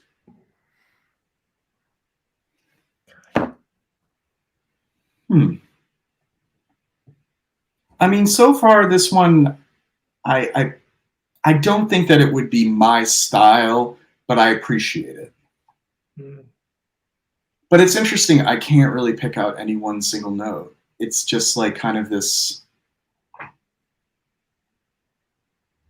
I mean, I pick up there is some vanilla somewhere. Does it remind you of anything?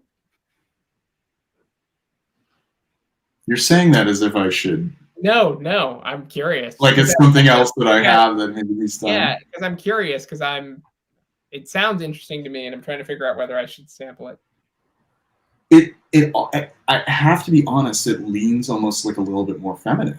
And I usually don't really care about that. Usually I'm like, yeah, this is unisex, but this is like, all right, I can't take it any longer. I have to look at the notes pyramid. I have to look at the page. I have to figure out what it is I'm smelling here because I don't remember. I think I've looked at it in the past and, it didn't really stick with me.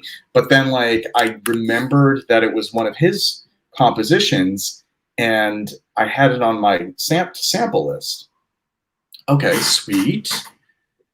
Yeah. Okay. Yeah, fruity. Honeysuckle, geranium, cloves, tobacco, a Popinax. Okay.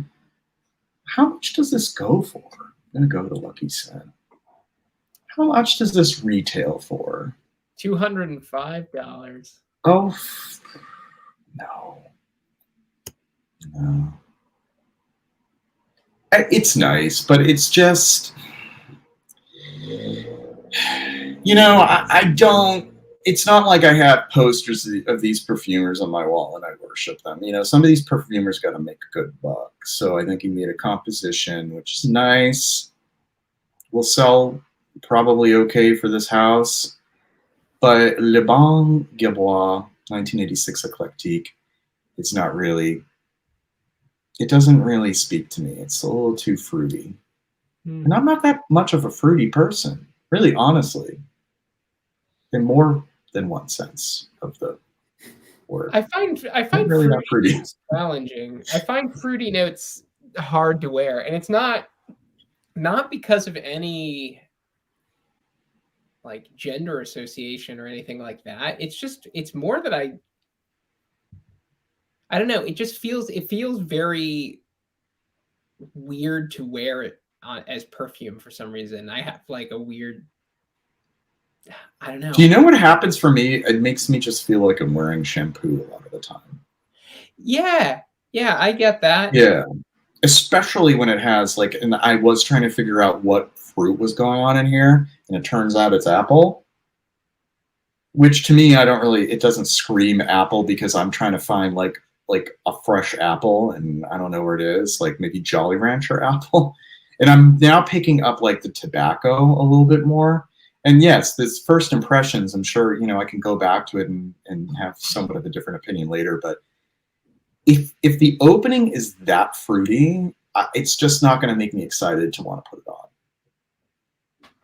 I just don't really like, you know what kind of fruits I like? I like dried fruits, like compote or jams or preserves, like really dense, like, you know, because they kind of blend a lot better to me with like tobacco and ambers and whatever else. But I don't like, you know, red berries and apples and like Byredo pulp, for instance. Yeah, I don't like that. No, doesn't give me a good feeling. I just can't. I can't do heavy fruit. There's certain notes like fresh fruits. Can't do heavy coffee. It has to be a supporting note. Can't do like, I'm very picky about oud. Very picky about like heavy vanilla. If it's, although I am going to do a vanilla week, and we do know, Ryan, which, you know, one of the fragrances I'll be choosing for that particular week. But yeah, fruit, I can't go for that. No can do. I can't go for that. No. For Bertrand Duchefort, yeah. I didn't even like all of this stuff that he did for, you know, L'Artisan. Yeah, so we did 4 each, right? Okay. I haven't gotten there yet. Oh, you need, but then after yours, we will be done with this segment. I know it's already 8:42, but we can run after 9 if the time permits. But what's your last one? I don't know. So okay, so I have smelled equipage before, but I have a vintage equipage here. That would be potentially good, or I can just go blind as you have done and do something like the Lubin Upper 10. Let's just do that. It sounds like it would be okay. And as you're doing that, I do want to mention that there are fruit notes that I do love, and they have to be plum, apricot, and peach, because I like I was saying earlier, I like those kind of like deeper, darker, or like lactonic, weird kind of, what do they call them? Drupes. The ones like any kind of fruit that has like a pit in them. Cherry, I can even appreciate if it's in the right context. But yeah, apple is not a favorite of mine. So let's hear it. What is your very first impression? So Lubin Upper 10, it's the ad copy here is about like building a new world, and like, I don't know. This is it's not at all what I expected. It's talking about a fruity top. Definitely getting a little bit of fruity top, but it's not particularly bad. You get a kick out of those fruity tops. Yeah, I know. It's got like But the fruity bottoms are much more common. All right. Okay. Gotta put myself on mute. I'm going to end up getting in a lot of trouble right now. I mean, it's fine. There's like a rose note, bit of saffron. I'm picking up some sort of amberwood synthetic thing going on in the base a little bit, but it's not too scratchy. It's fine. I'm sad to say it's like almost everything else I've tried from Lubon, which is just like a big shrug. Sorry to say. Yeah. I was really disappointed in Upper 10 when I smelled it, Ryan, given all the good things that I'd read about it. So is that supposed to be their premier amber, the Upper 10? Which one is the one that's... No, that's a different one. What? So I think you're thinking of Akkad. Yeah. Yeah. And then there's the other one that's really... It's Corrigan. Idol. Yeah. The bottles are cool, but as much as I like cool bottles, that's not the only reason why I'm gonna add something to my collection. I mean, I'm not like, I don't hate this. It is just kind of very underwhelming. Like I feel like, yeah, it's like it's a fruity floral amber wood thing. It's fine. Feels fun, kind of like this is a word I don't usually use as a pejorative, but it feels kind of designery to me for a house that's pricing this as like a very like niche product. I could very easily see like sampling this at the designer counter.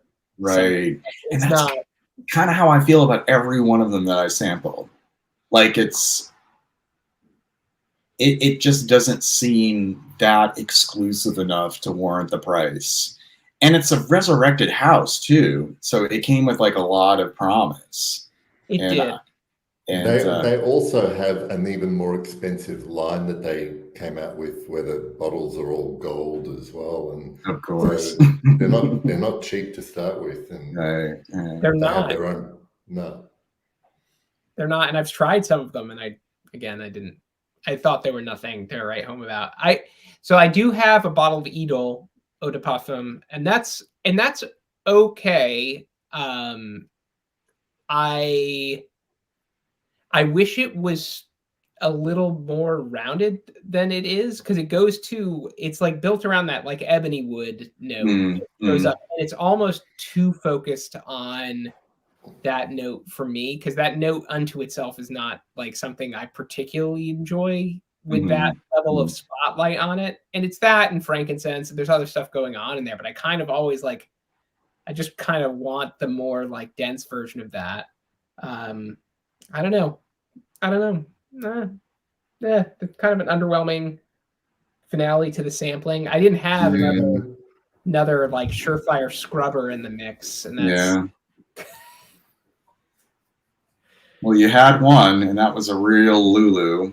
You had to actually leave to clean that stuff off.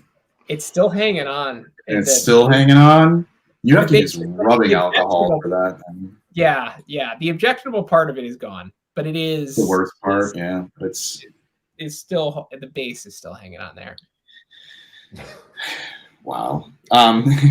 So I imagine that won't be your winner out of the 4. So we've each done 4. Pep, what would you say out of the 4 that you have done first impressions? What would be your winner? Clearly, for me, Ivoir de Baman is my favorite. Now that I'm smelling it, closely followed by L'Ombre d'Anlo. Oh, well, that's great. I have both of those. No. So I guess I'm doing... So, so the Ivoir de Balmain and L'Ombre d'Anlo, I have it over there. I'm too lazy to pick it up, bring it over here and show it. Wonderful. So that is your winner. And Ryan, what is your winner out of the 4? Oh, surprise, surprise. Givenchy, gentlemen. Yeah, Givenchy, gentlemen. If I were to rank them, I guess it's gentlemen, Arden Sandalwood Cologne, Mm-hmm. Upper 10, and then in a very like distant fourth Slut. Slut. It reminds me of that. Just saying the name. Sometimes it's just so embarrassing. It reminds me of like that episode of Married with Children, and Kelly has like a band, and they just do like this like guitar riff, slut.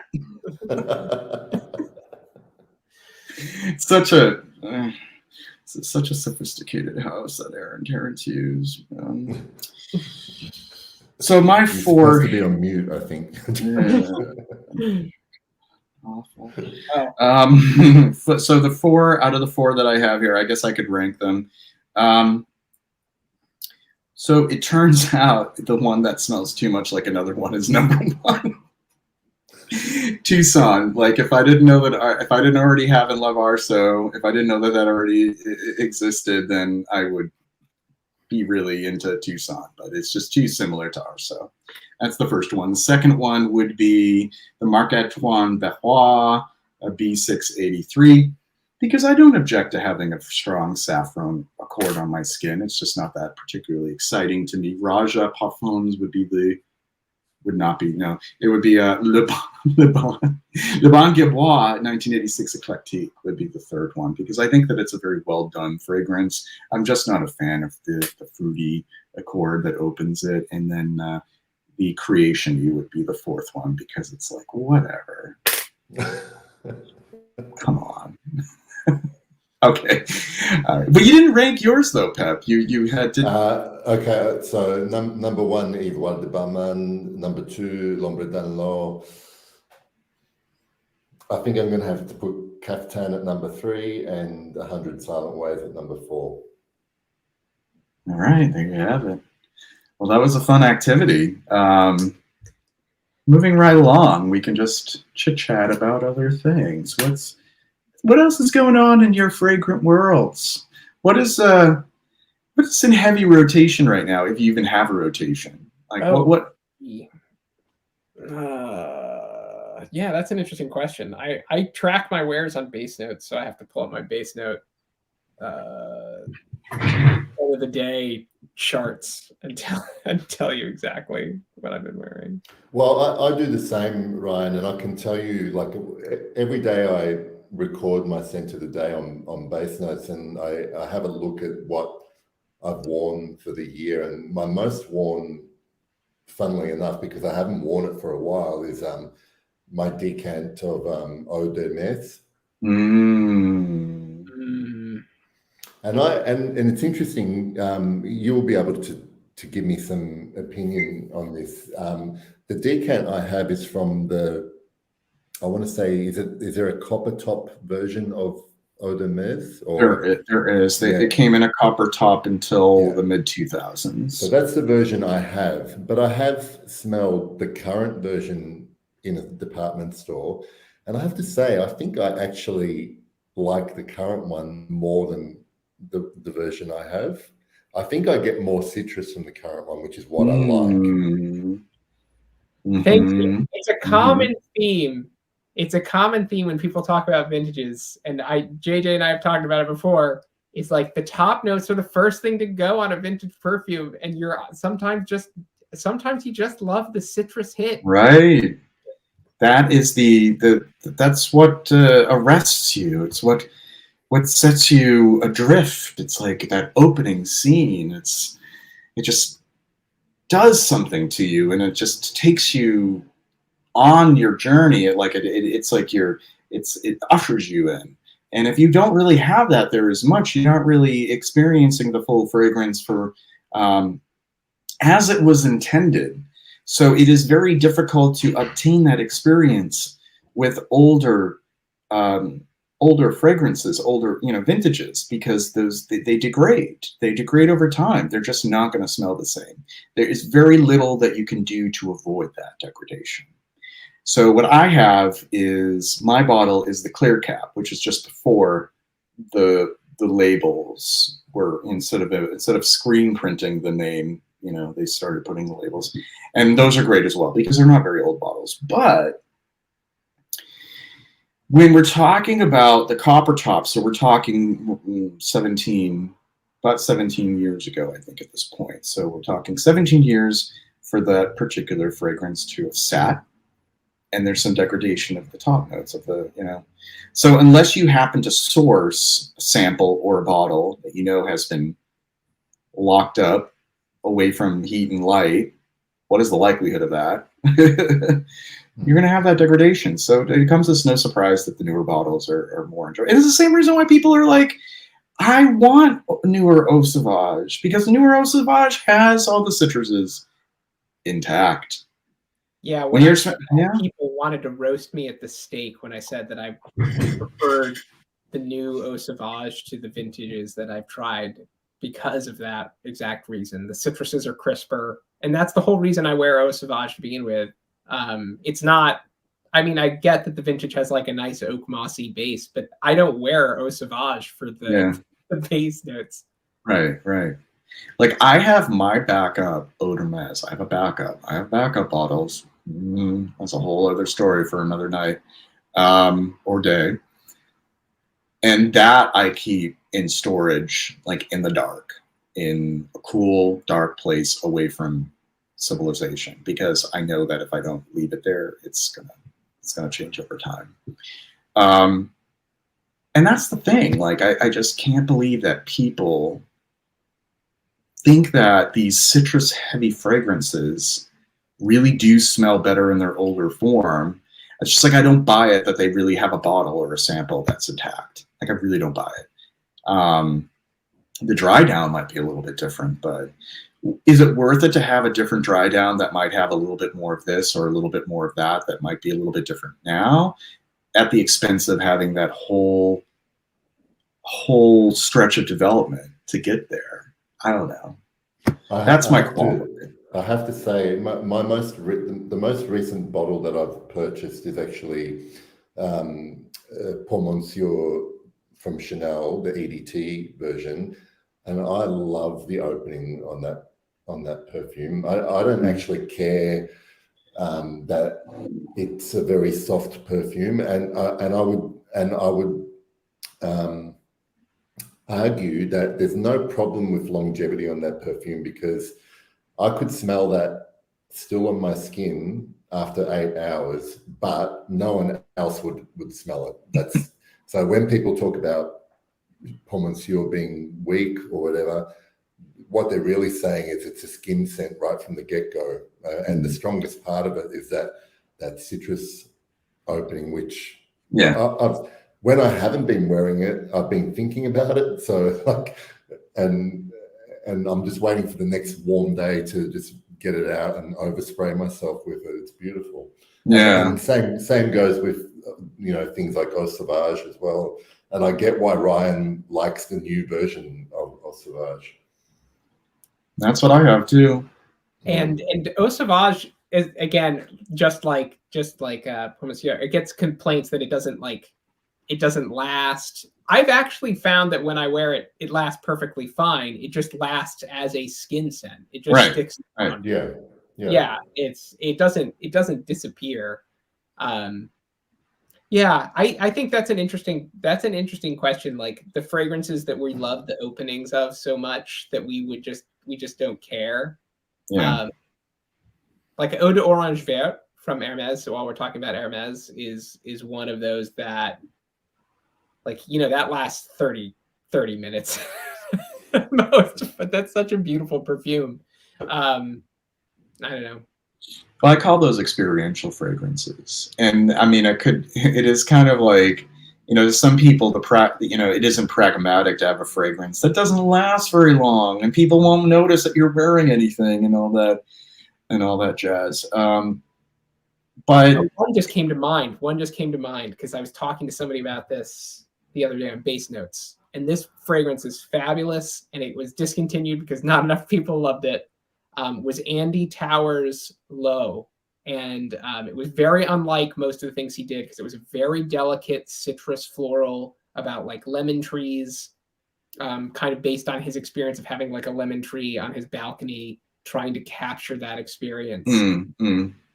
Just exquisitely precise, delicate, very short-lived, like 2 hours or so, but one of the most beautiful citrus florals I've ever encountered.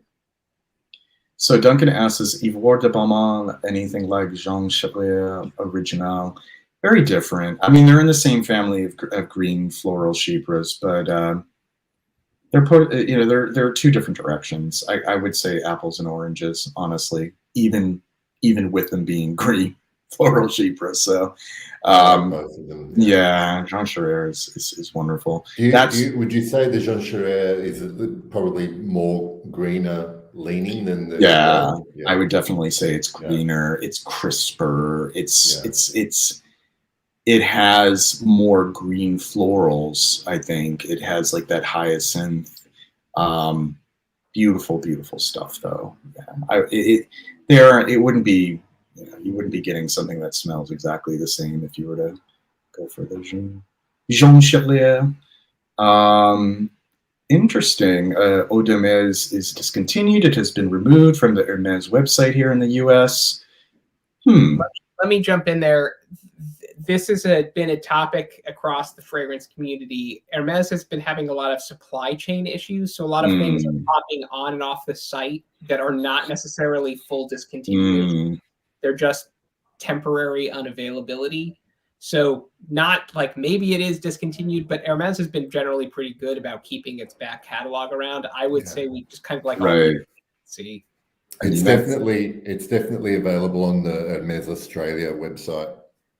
Right, and that is like their pillar. That's like that was their first fragrance. That would be like Chanel deciding like it is time for us to discontinue Chanel No. 5. I just don't really see it happening anytime soon. So I think that it'll be around for a while.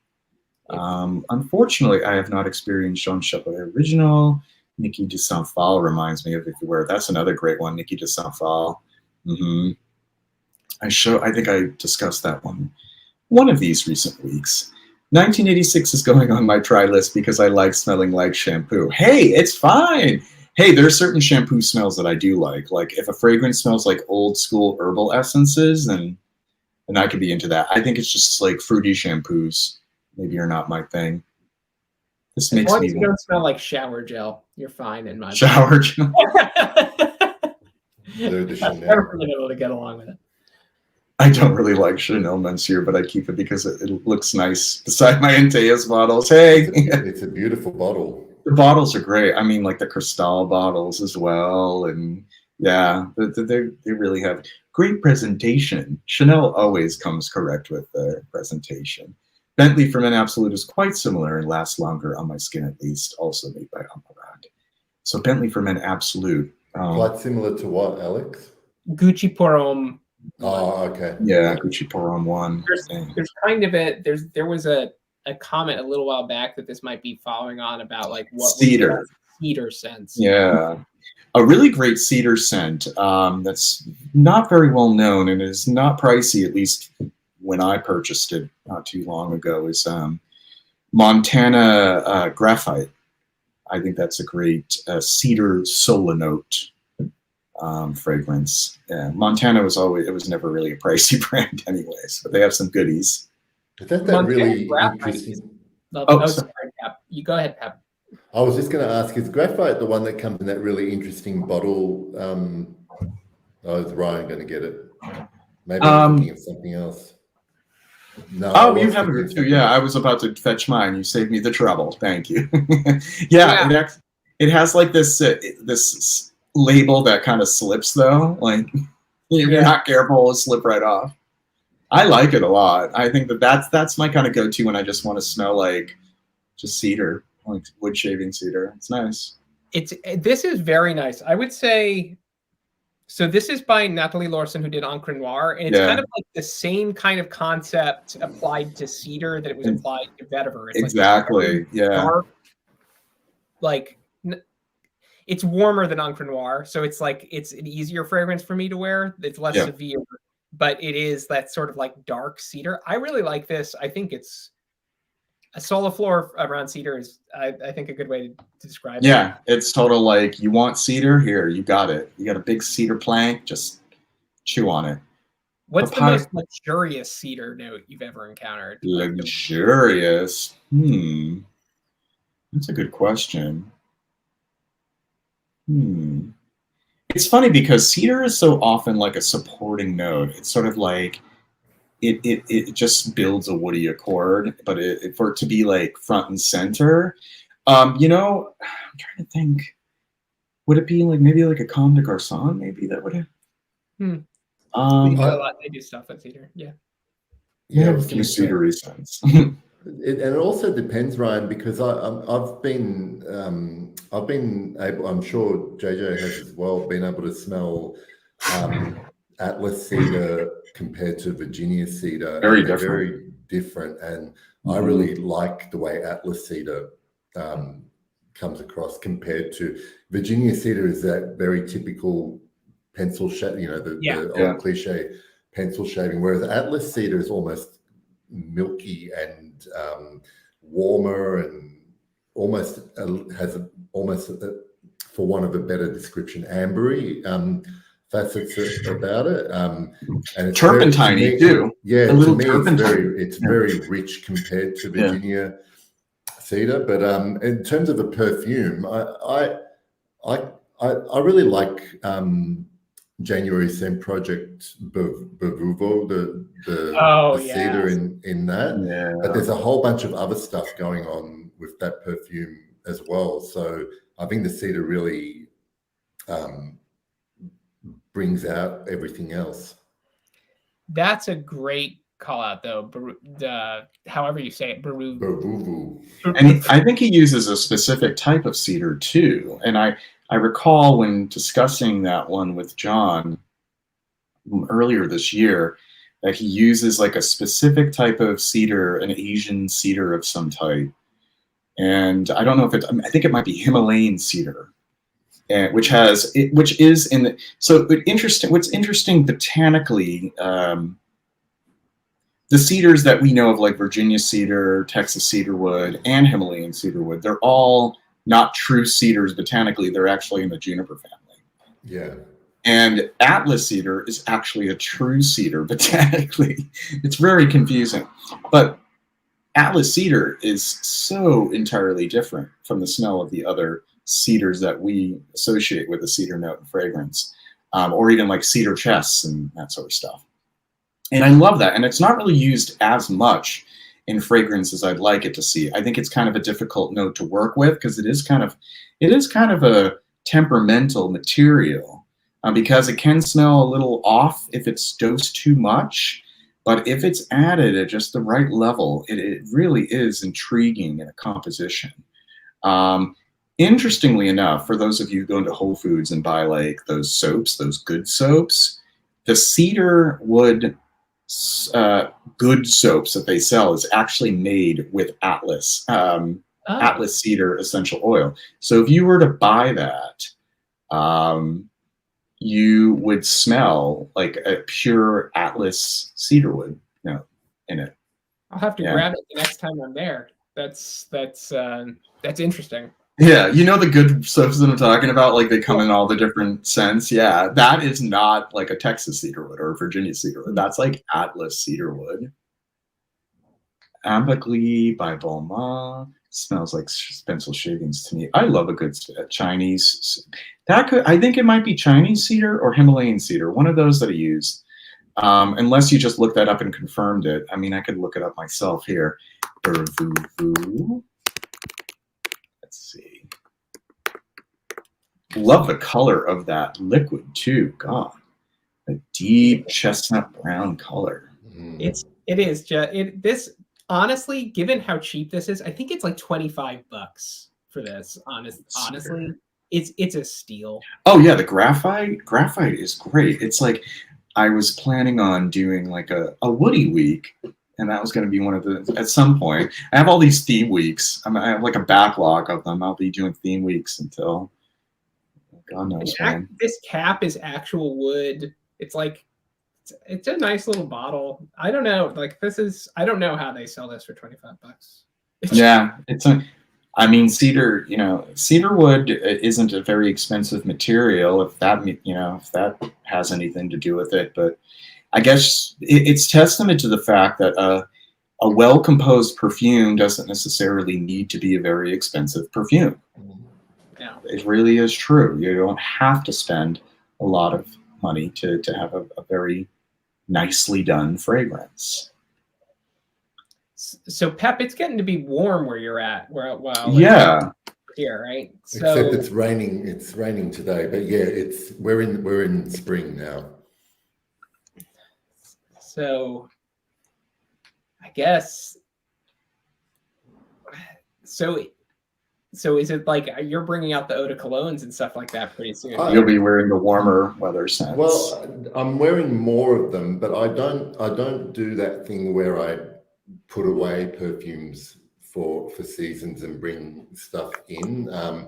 I will, when it does get warmer, the only things that I might wear that I haven't worn in months are fresher citruses and that kind of thing. But otherwise, it's where I live, Melbourne summers, even in the mornings, are pretty cool anyway. So I can get away. I can get away with wearing heavier scents for part of the day, and then switching over to something lighter when it really gets hot. Mm-hmm. But I was, and one of the reasons I bought Pour Monsieur was that I don't have nearly enough lighter, fresher perfumes than the rest. I've got more than enough heavier perfumes that work really well in the winter. But I essentially there's not much that I won't wear in any season. Mm-hmm. I hear that. So I just saw a Factor Files comment pop up on the screen. We can bring that back up for sure. Yeah. So the one that I am tempted to get, and I'm curious how you two feel about that, is Coromandel. I like it. I like Coromandel. I like Coromandel quite a bit. I have a big decan of it, so it's not like I'm rushing out to get a bottle because it's going to take me a while to work through it. But I've always really liked Coromandel and think that that's a pretty nice, well-rounded perfume for its style. Jonathan, thanks for tuning in. Better late than never. We'll be on for a little while longer. Thanks for joining. Yeah. Oh, go ahead, Pep. Sorry. I was going to say I don't have a lot of experience with Coromandel, and I did like it. I think what I found was that I was probably at that point where I liked a bunch of other, warmer, sweeter patchoulis and Coromandel didn't stand out enough to me to go, I want that. Yes, but it's beautiful. Yeah. No, that makes sense. It also, it depends on, whether or not it's filling some sort of space that has not yet been occupied. You have probably some other things that you enjoy that kind of satisfy that. That Coromandel isn't really necessary for you. I understand that. I think what I appreciated about it is it just felt very polished in the way that I want Chanel fragrances to feel. Like Chanel, in my mind, if a good Chanel fragrance just feels very polished, it feels very kind of like immaculately put together. And not all of the less exclusives that I've tried feel that way to me. And in general, designer exclusives don't feel that very rushed or kind of like underdeveloped. And something like Coromandel felt like a very like full body perfume in a way that I felt like, oh yeah, this could be an expensive perfume. I see why this would be a luxury object for someone. And that's why I kind of respected it, as opposed to like a more like niche-y, odd take on like a patchouli, like the Serge Luton Borneo 1854. Is it for 5434? One of those years. One of the 18 something for Borneo or something like that. I appreciated it. I don't know that I need a bottle, but it's kind of nice. Yeah, out of the four that I went full bottle on, which is completely batshit now that I think of it, that I've gotten that far to get 4 a full bottle because they're so expensive. But I do Coromandel, and they're all EDPs. I don't have any full bottle EDTs. I missed the boat with that. I totally missed the boat. I wasn't hip to that at that point. But the Coromandel, Cuir de Russie, I like the EDP of Cuir de Russie. I know that everybody says like, yeah, it's to haul it out and all that crap. I think it's wonderful. And Le Lion and 31 or 21 Eau Cambon. I think it's absolutely gorgeous. Oh God. I mean, that more than makes up for some of the others that I guess are kind of like feel a little incomplete in comparison. What are your thoughts on Eau de Cologne in that line? I actually haven't tried it, but my take is this: like, I have so many Eau de Cologne, that style, that I love, like, and I'm sure it's fantastic, but and it's a little bit less than the others, of course. That would be kind of ridiculous if they were charging exactly the same amount, but it's still way too expensive for me to imagine owning. I'm sure if I tried it, I'd be like, well, this is marvelous, of course, but yeah, I don't know. Ryan, have you ever tried the Eau de Cologne from the Les Exclusives? I know I have, because I had a carded sample of it.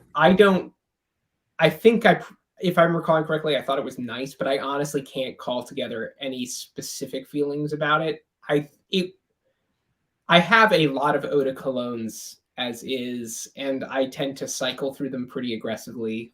Like, I swap a lot of Eau de Cologne bottles at the start of any like warm weather season and get a bunch of new in, and then kind of like move more out as the fall comes in. So that's a style I move through a lot. So I think I probably just kind of glossed over it pretty quickly because it's a style I had a lot of.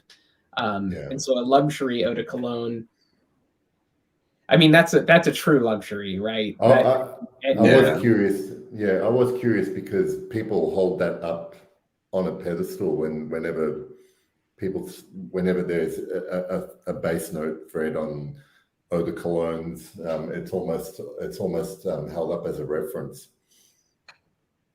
Yeah. Interesting. It's interesting that it's held up as a reference because it's, in the scheme of things, not that old. I think, but yeah, I feel like I need to try it.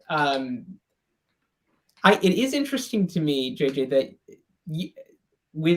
you kind of passed by Sycamore. I would be curious what you thought of the Sycamore version. Yeah, if somebody can send me a sample of the EDT and or EDP, I'd just be curious about it. You know, because people said like, yeah, you know, you already get the idea, the gist of it with Encre Noire, even though it's sort of a low calorie and poor man's version of it. But I was like, okay, I'll cross. That makes it easy enough to cross it off my list. All right.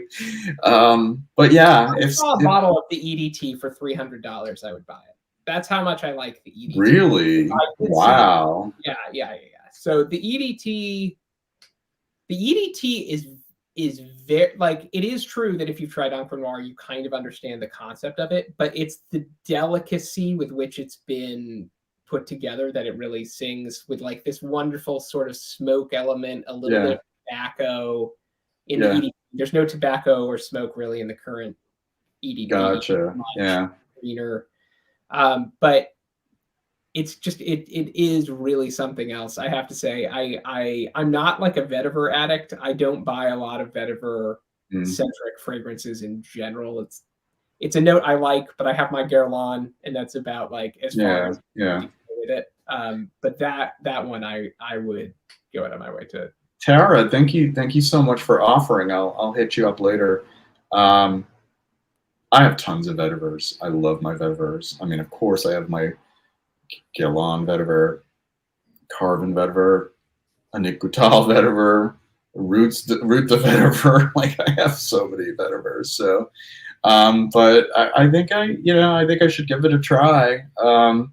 And there's so many others from Les Exclusives that, in theory, they sound really intriguing, like La Pausa and Mitzia and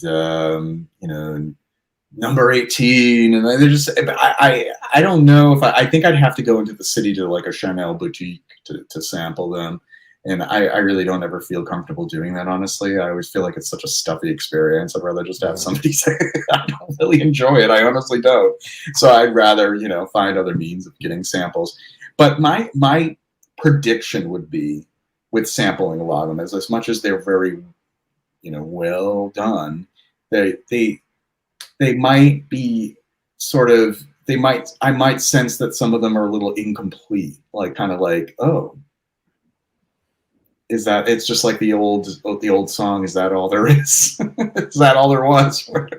Like, I would feel like I would just be left hanging. I don't know. Just I just sense that for some reason. I know that people say a lot of great things about number 22, but that changed drastically from the EDP, from the EDT to the EDP, and yeah, sometimes I just think to myself, like, you know, fuck it, I don't really care. I don't even need to bother to sample any of them at all. Like, I'm fine without even. But some people swear by them, you know. There are people who have every one of them and think they're all masterpieces. So sure. I mean, I haven't. I like you. I get very nervous when I go into a luxury boutique. Oh, totally. I don't really like dealing with sales associates and like Yeah. kind of like the pressure to walk out of a store with a fragrance. That's why I don't really love sampling stuff in person, because it also feels like you have to like. You don't always have to be performative for the sales associate, but sometimes Right. it's very hard to be like they've pushed something on you and you're like, I absolutely hate this fragrance that you have just made me try. Like, you can't have that sort of like honest back and forth. Right. No, I feel like I'm on the spot and I have to, you know, be judicious with my words and not feel like I'm out of line. And then just also I'm even thinking like, am I even dressed appropriately to be in the story now? Like, there's just so many things going through my mind. That's interesting, JJ, because I kind of had the opposite experience, and I wonder if it's just different in the States. It could be that experience here, because I have no hesitation in telling them that I'd like to test it at home and can I have some samples, please? Yeah. And they usually oblige. Yeah, maybe it could be a difference. It could just be that particular boutique too. Yeah, like, yeah. I don't know. I find them all very pushy and trying to get the sales commission. So I don't know what that exact arrangement is, and maybe there's actually a different arrangement there. But in the States, sales associates tend to be pretty aggressive about to walk out that day with a bottle. I'm not sure at Sephora, which has a limited selection, but Sephora doesn't care if you walk out with a bottle. But like a lot of boutiques in particular do. You're probably right, Ryan, because a lot of here they would be on a weekly salary or wage, and so they won't rely on commissions for that. So they're probably not as aggressive about, you know, trying to earn extra money. Yeah. And just like I just expect to walk in and head into that direction and have you tried Le Lion? Oh, if you haven't, you must try Le Lion. And they're just, oh, yeah. I already have it and I love it. What else can you suggest to me? Oh, no, that is like a big no-no to me. I hope. Do they still do that? Like, I hope they don't, because in this day and age, like, I don't know. I just think it doesn't really, like, in a world where everybody was smoking, maybe, but in this, you know, like today, I don't think that flies. Like, even for somebody who's like obsessed with perfume, like I wouldn't want somebody spraying something at me that I probably would not want on me or near me. But I remember they used to do that a lot. They did, but I've now had that experience in quite some time. It's always on cards. It's almost always on cards. Yeah, here, yeah, they give it to you like it's a business card. Like, here, try this out. Try new Burberry Hero. Well, some counters with particular brands. I don't know if it's the same there. I know that the Tom Ford counter here in Melbourne, there aren't even cards. They have those little ceramic. I don't even know what you call them. They've already got the perfume on them, and you just pick them up and smell them. Yeah. Interesting. Yeah, yeah. Yeah, there's always But, cards and strips and everything sitting around at department stores here. And so Tara, that's one I really liked, 1957. I have like a little miniature bottle of it. I'm like, oh, I have a bottle. It's just mini. This is fine. This will do. This will last me. But I like that one a lot. It's a great musk scent, 1957. And I do want to try number 80, not number 88, number 18, because it's supposed to be a really great ambrette, and I love the note of ambrette. And it'd be great to experience Chanel's take on that. That isn't necessarily egoiste. And the other one I was curious about is Bois d'Azil. I heard that there was a considerable difference between the EDT and the EDP. So maybe somebody who's versed in Bois d'Azil can help me navigate through all of that. I haven't smelled the EDP, JJ, but I was lucky enough to have a sample of the EDT. Well, lucky in the sense that not many people can get to smell it, but I was a little bit, but maybe it's just that perfume that I can gel with. Yeah, and it's like really not critical stuff. Like it's Chanel. It's, like I know it's like, brilliant. So many brilliant fragrances, but it's not like I'm in any rush. I'm like on. But I was the same with Kid Literacy. Like I prefer the EDP to the EDT. I love the EDP, and there's so many people who say like, "Don't waste your time with that. That is nothing like the way it should be." And I love it. I like that it is. I don't know how muted or how castrated or whatever.